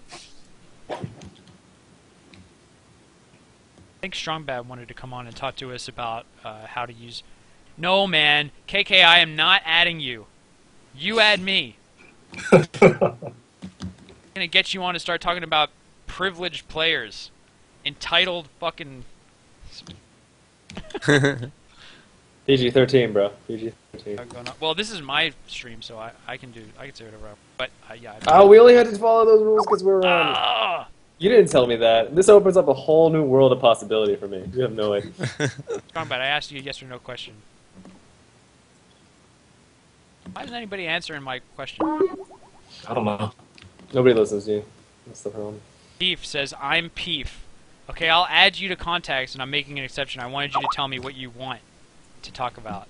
So that's sick. Alright, I'm going to bring Strongbad in. Strongbad, welcome. Welcome to the show. Hello, Oh, yeah. Strongbad. Let's see if he picks up. It's like a really, really bad radio show. And Or not. Betafish, you typed in my Skype ID. If you didn't know what it was, right? So you can go to this Google Doc, which I'm going to paste in, and at the very, very top, it says my Skype info. So yeah. Strong, but we hear you now. Hi. Turn your speakers down. You sound terrible. I've got my headphones in. Okay. So what do you want to talk about, buddy? I want to talk about the social media thing that I think was on the agenda, but was glanced over. I think we should get hashtag Smash or hashtag Melee trending on Twitter. I'm putting this on the Google Doc right now. So I would love to know how many people. Strongbad, do you mind if I'm just talking over you a little bit? Yeah, that's fine. I would love to know how many people even have Twitter. So to do that, let's go. Everybody who's listening that's interested in helping us out, just like go to Twitter and just say whatever you want. Hashtag, what should it be? I think SSBM for sure. But Yeah. Maybe Yeah. I shouldn't say anything because I don't know shit about Twitter. Who the fuck even uses that? Frog, what do you think? I don't I know. think a I'm lot too of- busy tweeting right now. What are you gonna say? Maybe Melee, but like it's important that it's Smash Melee. See, this is us. We need to organize. Is if I say one thing and everybody does their own thing, that's not gonna work. Well, Yeah, I I'm mean, using- yeah. I'm using SSBM Might as well right now. do it if it's not that much. Is effort. Strongbad in this yet? Yes. Yeah, he was talking for a while. Yeah, everybody hashtag SSBM. I'm gonna say let's go. Yeah, SSBM, sure. Yeah, So that's that what works. I know that Doggy Sandwich and I were using during Apex when we were checking our tweets. And I mean, we don't have to do exclusively Twitter. I mean, there's no reason not to do it if it's not that much effort and it's going to give us something. So we're not going to do it to the exclusion of Facebook or anything like that. Yeah, there's other outlets to social media like Facebook. Yeah, I and mean, there's Twitter. I know we've been using Reddit as well. It's a nice big. Yeah, there's jumping a point. big Smash Bros. Reddit Oh, subreddit. dude, look at Tyler Collins, White Ranger, and Super Smash Bros. Look at all these awesome people. Who are these people? I've never met any of them. I don't like these people, Scar. I love them. All right, Right. so Strongbad, yeah. Any other thoughts on that? Pretty much, there's a huge, like, just group of people that don't know about Smashboards and that would be interested in Smash if they knew about it, that we can reach through Twitter and Facebook and other kinds of social media outlets, Reddit and stuff. Just because, like, when you search, like, Smash Bros on Google, Smashboards isn't the first thing that comes up. And like, that's an issue. Like, we can't get people. Whoa. We can't get to people. Oh my god, that is an amazing insight. Yeah. I think that doesn't make any sense. Let me see if anybody knows anybody in Google. Contact one of us, I know someone that works for Google. Who? Oh my god. dude. We gotta say, like, hey man, tell us a little bit about SEO. This is kind of insane that it's the destination site for people playing Super Smash Bros. Melee, and when you search Super Smash Bros. Melee, it doesn't come up. Like, We should actually talk to Alpha Zealot about that. Yeah. Boom! Absolutely. Boom! Getting shit done. yeah. Alright, Strong Bad. Feel good about your contributions here? Yeah, I think a little bit. Alright, I appreciate having you on. Mm-hmm. What's the next tournament that you're going to? Tell us about how you're doing. I'm still on the download until Apex, but I'm gonna be practicing with Dark Rain, etc. Until then. So jealous. Practicing with Dark Rain. That's something to brag about, honestly. I know it is. That's why I'm upset about it. It's really hard to get that guy to try these days, but it happens sometimes. And How do I kick you out? I can dip Oh, whenever I see how to you do guys it. want me. Show yourself Yeah. the door. Yeah, I'm gonna kick you out. Thanks so much. Hey. Thanks so much, dude. I'll see you at Apex. See you at Apex, guys. Peace. Boom, he's gone. That's good work. Alright, so Peef wants to talk. Kirby. Oh, okay. Kirby Kaze is, I think, ready for... Kirby Kaze Yeah. said he didn't have anything to talk about. Wait, He just wanted to wait, be on I the pulled call. in Spencer Molsky. Hello. Is that Peef? Yeah, it is Peef. Yes. Peef. Peef, I can Hello? barely hear you, my friend. Oh, sorry. Am I better now? No, Yeah, louder? sounds Yes. good. Yes. Turn down your radio. Is everything good? Yes, sir. Oh, cool. Well, this is awesome. I'm so glad that somebody's doing this kind of thing. Of course, you guys are doing so much better at this than I ever did. So it's pretty awesome, and you have way hella viewers. It's I don't know. I just feel really sentimental about it. Peef, can you tell us about your learnings and how you felt, what you think your successes were, what you think you could have done better, just tell us about Oh, your man. experiences. Well, I guess the only experiences that matter are kind of like streaming and podcast, because my Melee successes were not worth talking about. But, well, I think that, well, obviously my biggest failure as a streamer, I don't know what I'm even talking about this, but my biggest failure as a streamer is just who I am. Like, I'm not a very... Wait, Peef, what are you talking about, dude? I'm not a very likable person whatsoever, but I just had the passion to actually Wait, where is this coming do it. from? Tell me more about this. Who told you that you're an unlikable person? Everybody did. Oh my gosh. I don't know what. Everybody who spoke to you said, Peef, you know what? I don't like you. Yeah, pretty Can't much. listen in. I mean, Prague knows about this. Like, I don't know, there's yeah. There's my personality is just fucked up, but that's why you guys should be doing this stuff and I shouldn't. But Peef. Peef, Damn, you know bro. what? We're gonna flip this around. I'm not gonna accept that from you. We're gonna talk about this later, and you're gonna be on this stream 2 weeks from now. We're gonna talk about what you've done in the past 2 weeks and how you're a dope member of the community. oh, that would be interesting. That'd be fun. Yeah, No. I mean, I mean, the I fact feel that- very out of it. I mean, probably the biggest. I mean, this is kind of like really sad, but like the biggest thing that's happened recently is that the person I play with, if any of you watched my stream, it was Jay. He's well, I don't know. Things aren't good with him, so I don't know. It's been like he's been kind of depressed and stuff, so I haven't been able to play very much, and I've been going on mad, not playing melee sprees because of that. But yeah, that's kind of sad and off topic. But I will talk about something on topic, which is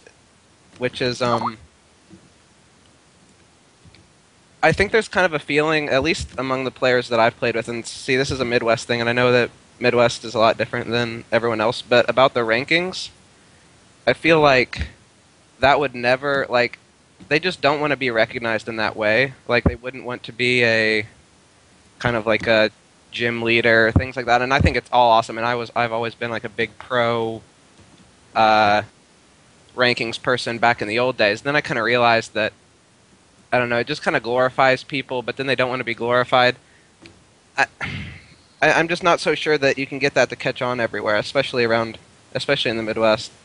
So just to talk about that a little bit, I think that there's different ways to do it, right? And I completely agree that as soon as you have like lists, Sheridan can back me up about this, but if anybody's listened to Richard Feynman talk, and I'll link to him because he's a super homie. You know, he talked about how people tend to focus on like your uniform or your like in-name accomplishments. Like anytime you have a group of people who like celebrate being good at something or whatever, it's dangerous and it could be bureaucratic, popularity contests. So if we can do our best to stay objective and if we can be really self-aware, I think it's worth trying, and we can figure out a way to do it. That's how I feel. Mm-hmm. Yeah, I mean, I think it's definitely regional and personal. I think that, it's almost the kind of thing that I guess the people who want to do it will just be the only people who end up doing it. I mean, because, like, for example, I was just thinking about the situation. Like, let's say that Trail becomes the best ice climber player. Like, he just wouldn't participate in anything. I can definitely see that. Yeah. And I'm sure that's the case for. You mean if he was probably recognized as the almost best everyone. ice climber, or if he Yeah. was the best ice climber? I think there's a big distinction. Well, we can only know recognized. Yeah, I mean. So basically, he could be the best ice climber, but as soon as we say, "Hey, Trail, But that's true of Trail, every. you're the best ice climber." That's true of every best of everything. Yeah, I feel like participation is going to matter a lot. You can't just stay the best player and not prove it consistently. I mean, that's going to be the whole point of there being these like fight nights where players who are below you are calling you out constantly, and if you don't show up, you just wussed out on holding your title. So that's actually a fantastic point. It's a good, great thing to bring up, and we would definitely need some kind of mechanism in there to prevent that kind of stuff from happening. I mean, I think that's one of those things where we'll cross that bridge when we come to it. But I think it's a great point. I do have one more thing, if you don't mind. And me and Prague talked about this. You're out. Sorry. Am I actually? Oh, what's up, Pete? Okay, me and Prague talked about this a while ago, and I feel like one thing that could help, and maybe this is because I'm in my twilight years, and so I just have maybe a different view on it. But basically, that it seems like what everyone loves about the community isn't necessarily the winning or the money or the caring about winning tournaments or any of that. What really matters is like this kind of like closeness within the community. And I think that if we start kind of purposefully restructuring kind of the way we try to improve our community to be more conducive to that kind of thing and less conducive to just the idea of growing the community in size instead of like growing it in closeness, because most people, whenever they think about growing the community, we think, how can we go, get the max amount of people? How can we get the max amount of sponsors? In my opinion, the max amount of people and max amount of sponsors isn't what really matters, because that's not why anyone actually plays this game. If you want to get max amount of sponsors, there's plenty of other fighting games to play that you can transfer your skills to. And if you want to get max amount of people, I mean, play a game that can be played online. But I feel like that we need to kind of, when we think about growing the community, we should think about growing it in a kind of more quality way, where the purpose is to have those kind of experiences that you can't get anywhere else except Smash. Where you stay over at somebody's house for the whole weekend, like at somebody's house who's way better than you, but you still get treated as equal. Like, these kind of things are what I think should actually be focused on anytime we talk about changing the community. So I just wanted to put that out there. It's not really talked about a lot because it's kind of something that we take for granted as Smash players. I would But love to I take think- that. Is anybody? Yeah, Sheridan, I go think ahead. that's a great. I think that's a great observation because from what I know of other communities, like Smash tends to be like way more tight knit than the other ones, especially because of the lack of online play for Melee.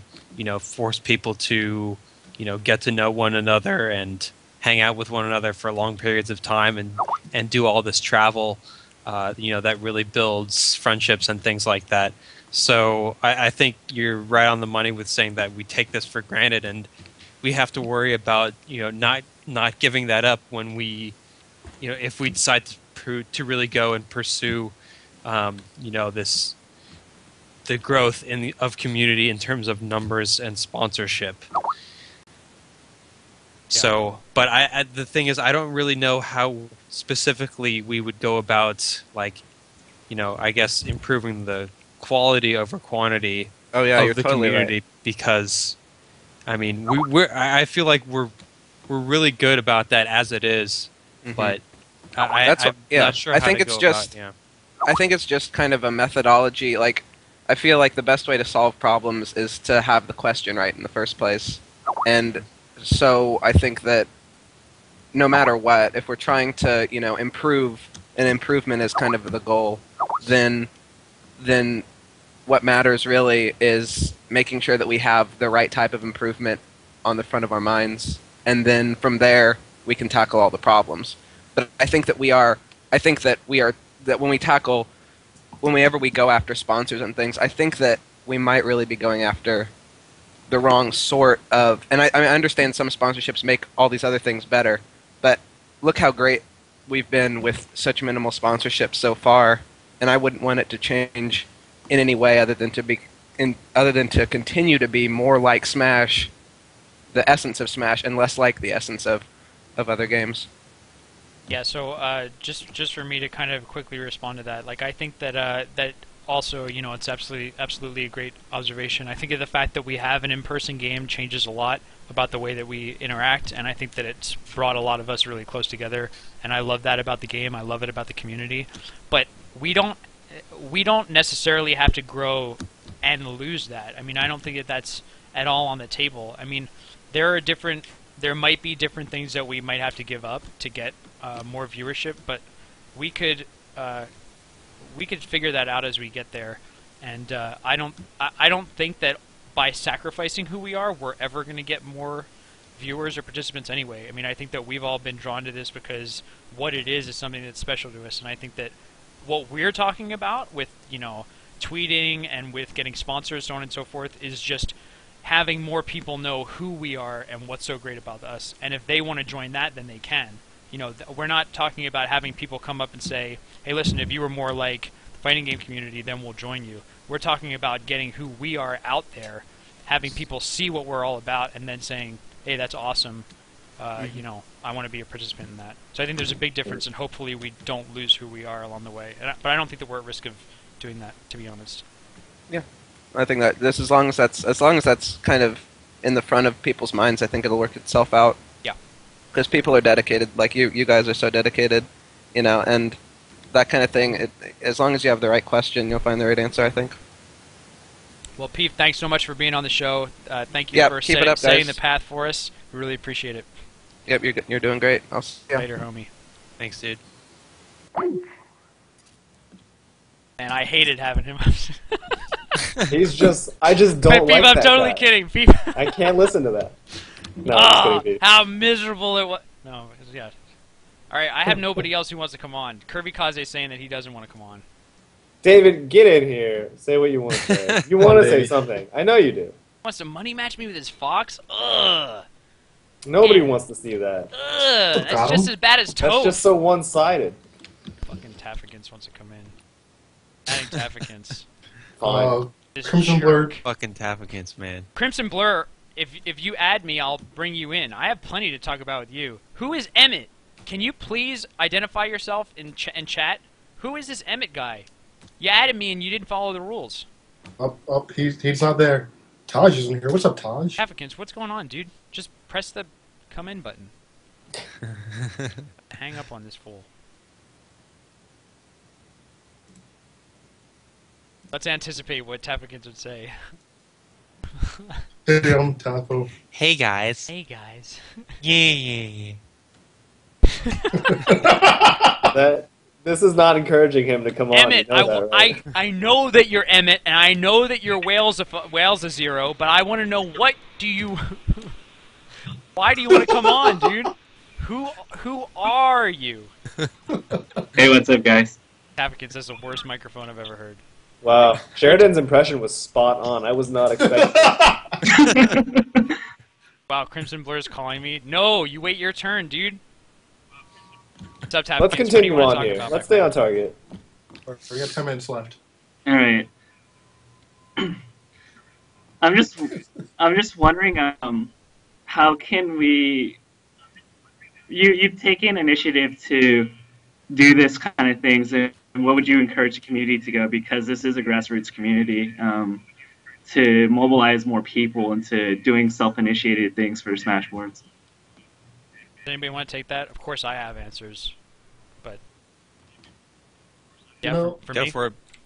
Okay, so I think that's also a great observation, and the question is like, how do we mobilize more people? I'd love to hear what you think about this, but I feel like we already have a lot of people who are really talented and have a lot of great ideas, and I feel like first we need to learn how to mobilize the people we have, and through that, if we can keep doing interesting things and pushing the boundary of what it means to host a Smash tournament, what it means to have a Melee stream, what our production values are, like how far we can push the envelope of production. That's how we can really have a strong foundation. The other thing that I talked about with Cactuar that I think is really important is I would love any TOs who listen to this and want to do it. Please talk to me. This is really important to me, and Tapikins, maybe we could try it. I feel like new players, if there's a venue fee, let's say like $5, after they leave, I want them to sit down and talk to us for like 2 minutes, and you get $1 back on your venue fee. I want you to take a survey and tell us what you thought. What did you like? What did you not like? So ultimately, I think that there are plenty of things that we could do, but what we need to do first is optimize our current community. Like by organizing, we're gonna have a way to find out how we do what we do the best way we could do it. That's Right. and we're going to have an opportunity to do that because it seems like there's going to be a whole bunch of new people coming to our tournament on the 15th. But I don't know. I don't think I would want to sit them down and do like a formal survey. I think just as they're leaving, maybe like a chat, right? Yeah, just person to person, talk to them about it. Yeah. And I feel like if we ask them, why did you come here? That's important. If somebody said, I came here to meet Scar and to shake the hand of the Great One, then, maybe they had the opportunity to do that, maybe they didn't. And, if we find out, if we ask like 10 new players why they came to the tournament and they all say, I wanted to play against Mango, did you get to do that? No. Now we know that, we could sit Mango down and put him on a TV and have a setup for that, pay him like $5 to do it for a half an hour, and let everybody play against him. We just need to know what... And I feel like there's another piece of that puzzle where everybody who's good at this game, everybody in chat, I know that you've spent hours practicing L canceling and wave dashing. We've invested time and energy into this game, and people can't find out what we're all about unless they do the same. So I feel like we're all invested in enabling them to do that. So if they're coming to our tournaments and putting money into our pots and making our events ultimately better, I feel like we have not a responsibility, but it would be wise of us, it would behoove us to invest back in them. I concur. Yeah. I concur. So anyway, Tapikins, let's actually talk about that. Tapikins, also what I'd love is to get you on the podcast next time to talk about your experiences being a TO for a tournament that seeded people out of pools, who ran like a fight club kind of thing, and if we actually do this informal chat, let's talk about that and what we learned. Okay, sounds good. Tapikins, I love you, dude. All right. You're the okay. best. But I will never Alright. forgive you for the Deep 2. I had to play you when I was hungry, and you whooped me. And then got double 4-stocked by Kevin Toy. Oh, What man. about my fox yesterday? Kicking you out. Bye, Tapikins. Remove from the group. All right, we got I told 5 him we minutes. can It's never time speak for- about it again. He comes on the podcast and drops a bomb on the kid. That is This some. happened. All right, you know, we were playing at Adam Cannoli's. I was not warmed up. Went to Yoshi's Story by random luck. He went his whack fox that just walks up to me when I'm shielding and grabs me. Ugh! And, you know, he barely maybe beat me. Wait, I but think he just studied it out. I think he knew what to expect from you and had planned accordingly. He beat me with his, like, bottom of the barrel But worst what player. character were you? Oh, shut! Are you Is fucking? that a real Are question? you serious I with me play right one. now? His fox plays exactly like his Falco. I except don't want worse. to talk about it right now. And I just I've don't. All right, let's move trashed on. We're gonna that have to Falco. one more call. One We more have call. time for one more serious thing, so let's take advantage of that. Well, Crimson Blur really wants to talk to us, but again, he didn't say anything about what he wants to talk about. I'm gonna pull him in just because I have so many. I'm gonna pull him in. Fine, Got 3 minutes. do it. Well, do we have to go in 3 Fine. minutes? I'm having fun. Anybody who wants to drop off can drop off. Crimson Blur, welcome to Melee It On Me. Can't hear you. Nobody Greetings. can hear you. Got a planetarium behind. No audio Like- yet. No audio. This dude has a planetarium behind. We're just him. gonna stare at you until you get it right. So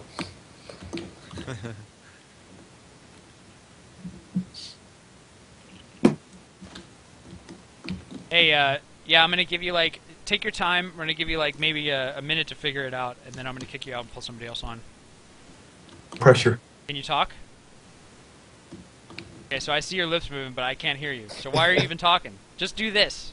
I can understand that. Alright, I'm kicking you out.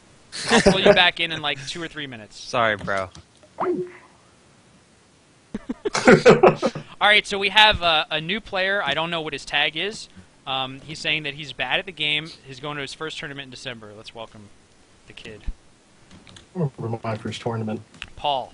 Hey. Hey, here he is. Paul. How's it going, Greetings. my friend? Welcome to Melee It On Me. Hello.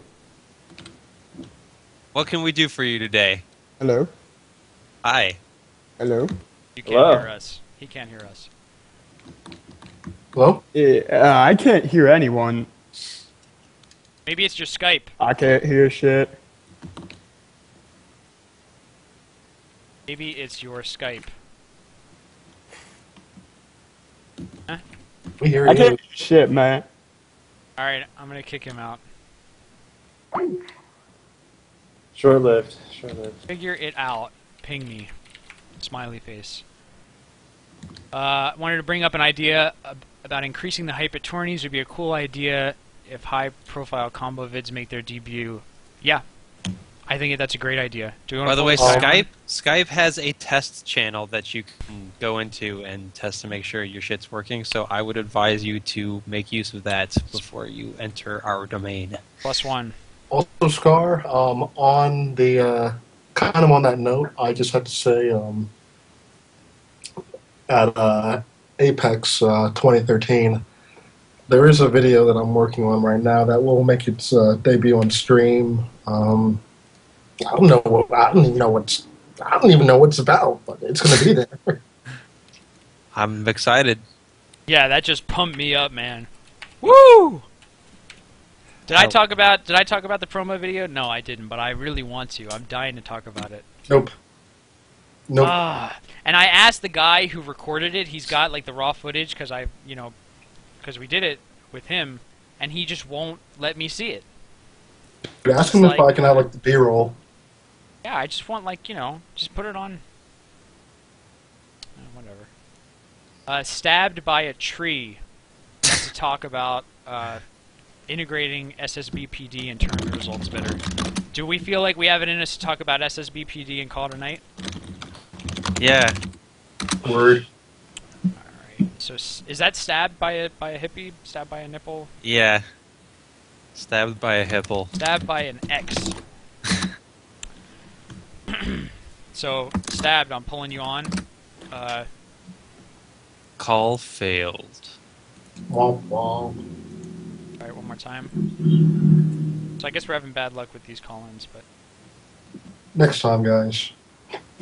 And again, thank you all for tuning in, participating in stream chat, or in the Skype call itself.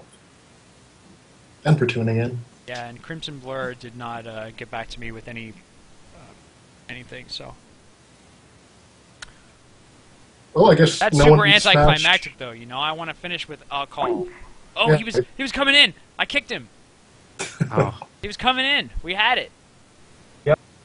Anybody else in stream chat? If you guys don't have Skype, you could just sort of post, you know, an idea. Lovage, what do you have to say? Tell me something, Lovage.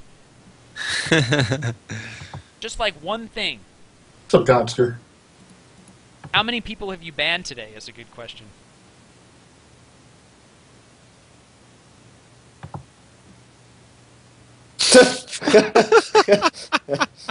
It's my boy. Yo, He's there. am I Oh, in? stab! Yes. Wait, you can hear me? Yes. Oh, Yes. okay. So, yeah, sorry, I'm a noob with Skype, but, Right. They lay it on me, bro. okay, so, like, since Alpha Zealot has, control over Smashboards now, I was thinking, would it be possible that we could get something like All Is Brawl, where you could automatically upload the tournament results on to there? Like, it seems like that's a really good system, but no one uses it because we all play Melee and we don't use All Is Brawl.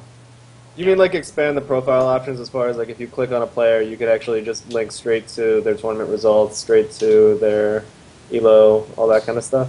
Yeah, that would be amazing, actually. I think that's a huge thing that we could talk to Alpha Zealot about, but it would also require some coordination with who does TO? I forget now. Neil DT. Neil, right. So it would require some coordination with I Neil. think Neil's out of the game, man. No. Neil. He was at Kings of Cali. I talked to him actually- about it. We talked to him about it a few weeks ago. Remember? I Yeah. asked him that specific question. I don't know, bro. I talked to him at KOC. He housed me actually, and we talked about it. But Oh, he housed you, Sheridan? yeah, and he still works on AIB and everything like that. And oh, this reminds me of another thing. Is I noticed that some people use challenge for their bracket. There's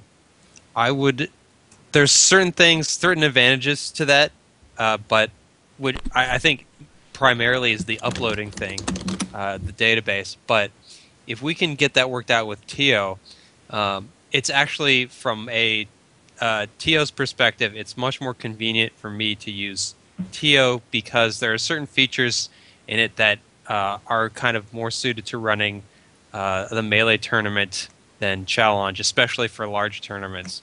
So I would like to see everybody use that if we can get this uploading thing happening. But you appreciate the power of an online bracket. Yes, right? absolutely. So I mean, for me personally, if we had resources and if there's any way I could do this, I would do it. I feel that it would be extremely easy, actually. So if anybody wants to make a startup, listen to this idea, to provide a tournament solution for us. I think that if you host a bracket online, if you have a simple interface to say this match is being streamed, and when you click it, it links to the stream.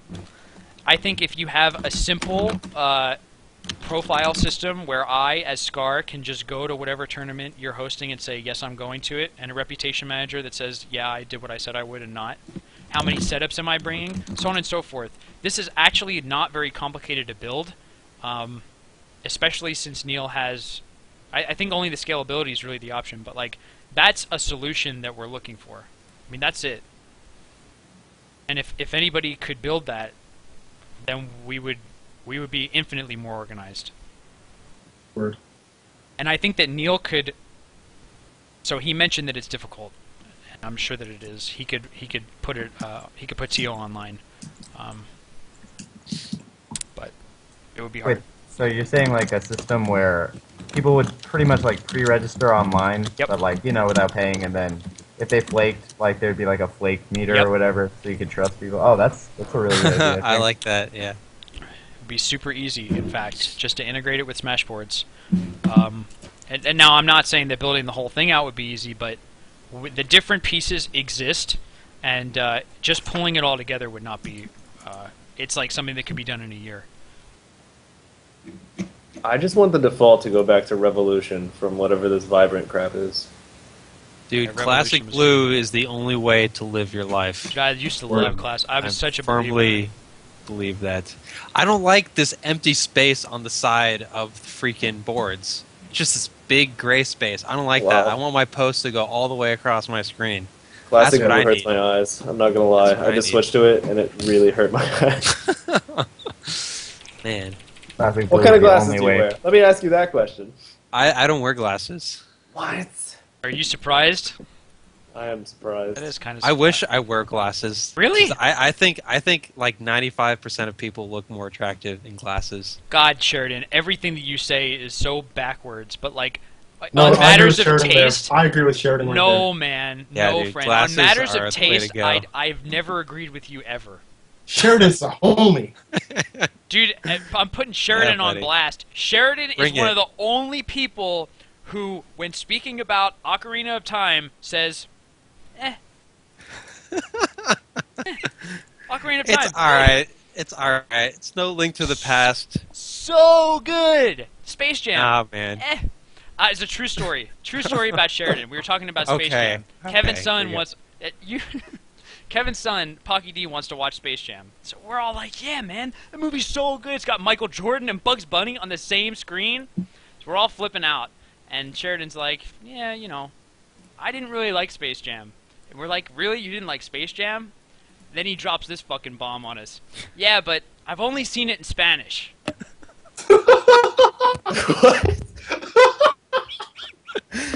Dude, okay, we watched it in my like 10th grade Spanish class. Like, is it really that like Why? subtle and deep that I need to have watched it in English to get the full appreciation Yes. of freaking Space Jam? Absolutely, yes. All right, that was really good, Sheridan. Point taken. Space Jam is okay, but you know, I've only seen it in Spanish. All right, Sab, do you want anything else? Oh, well, not really, but SoCal is actually hosting like one of those tournaments where like it's called the Arcadian tournament, and no ranked players are allowed to enter. So it's kind of like finding the best of the not best. Cool. And it's like the third installment. We've already had like 2 others with like 80 entrants back in the day. Wow. So I think we should get good numbers again. Hey, yeah, let's talk about that afterwards, because Oh, is he gone? No, I'm still there. Oh, yeah, let's talk about that afterwards, because maybe more regions should do it. I've never heard about it. So, hey, actually, if you could send me through Skype the link to that thread, I'd love to take a look at it. How do I send? Oh wait, through Skype. Okay, I'll look for it. I'll show you. In the meantime, All right, Stab, I'm kicking you out. Oh wait. Can I? Cactuar, will you money match me at Apex for like $20? I'm kicking you out. Who are you? I have no idea who you are. Stab, you'll money match him. I'll make sure it happens. Don't worry about it, Stab. Alright. All right. Okay, later, guys. Bro. I I have no idea who you are. Back to our let's money match. Frog, what were you gonna say? I just want to again, if anyone, I was talking about the Manifest series, which was having upper echelon players kind of critique up and comers, people who are just getting invested, even those who have a name but just want to improve. I've had to kind of put that project to the side because of personal conflicts.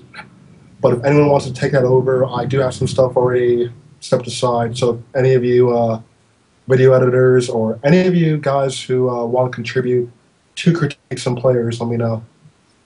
Thank you. I think that's awesome. Hey, and Cactus, maybe next time let's talk about what you were saying about the Cape and how he ran like sessions for new players. I think Yeah, that's such we an can awesome definitely do idea. that. You add that to the list. So big Crimson Blur wanted to come on. Let's just could we just do this and then dip? Mm-hmm. Mm-hmm. All right. Oh no, I messed up everything. Hey, can I hear you? Can you hear me? Yeah. I'm hanging up though. Unpause. Resume. Oh man. Phew. What have you done? I don't know, man. I ruined it. So he called me like a goof, man, and then it just messed everything up. God damn. God damn that kid. Okay, I added him. Damn. But where am I? I can't see me anymore. I see a pink Captain Falcon. Where did I go? Oh, Crimson Blur just ruined everything. Oh, I'm so upset. Alright. We're ending the show. You turned your camera off. I did not. It's right here. It's on. It's because he called me and then it got confused. Hanging up on him. We'll talk to you next time, Crimson Blur. Thank you for considering coming on. Messed up my camera and everything. Oh, alright. God, I hate that guy. Alright, hey, so yeah, that's that. We've been talking for a long time, but hey, thanks guys for watching. Does anybody have any final words? I feel like I'm super happy with how we did. As a community, we're only going to get stronger by what we put in and what we can do with what we have. So invest in each other and be awesome to one another. Be excellent to one another. Beautiful, Prague. In the words of Bill and Ted. How do you leave a Skype conversation? Isn't it /leave? Skype? You mean the end call button? I want to get out of. About to remove this guy. Yeah, it's not a big deal. Cactuar, any sign off from you? No. Big Sheridan. Now I'm good. Hey, great. Yeah, thanks. You guys are awesome. Thanks Prague for your time. Cactus, thank you for your time. Sheridan, you're the best. Thanks. You guys have called in too. Yeah. Of Thanks all to the everybody who people called to in. thank for their time, you thanked Prague and I instead of Sheridan.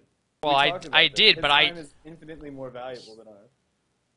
Okay, thanks times 5 or 10, Sheridan, for taking the time out of your schedule to get on here. Yes, I'm very happy to All right. to have been able to help you guys. Excellent. And thanks everybody for watching. I'm going to play our video as an outro, and hopefully time. Nice. And when do you think the next one is?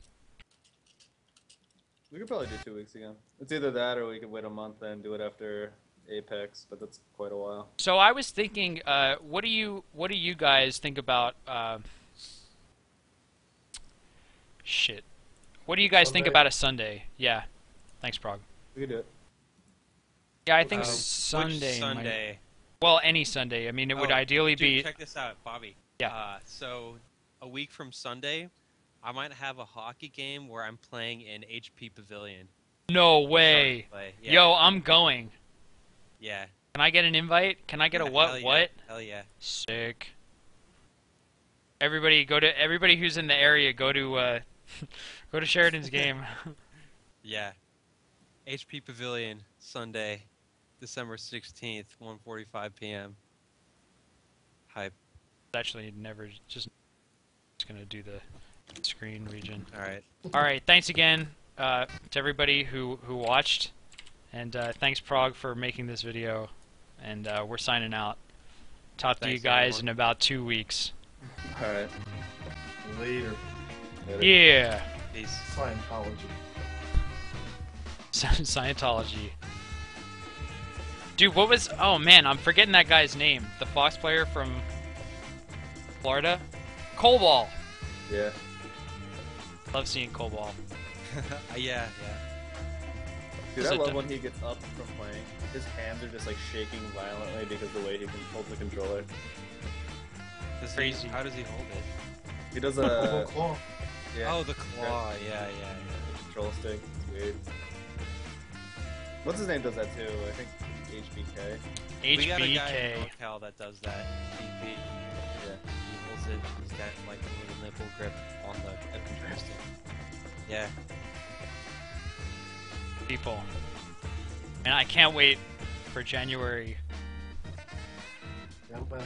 Apex.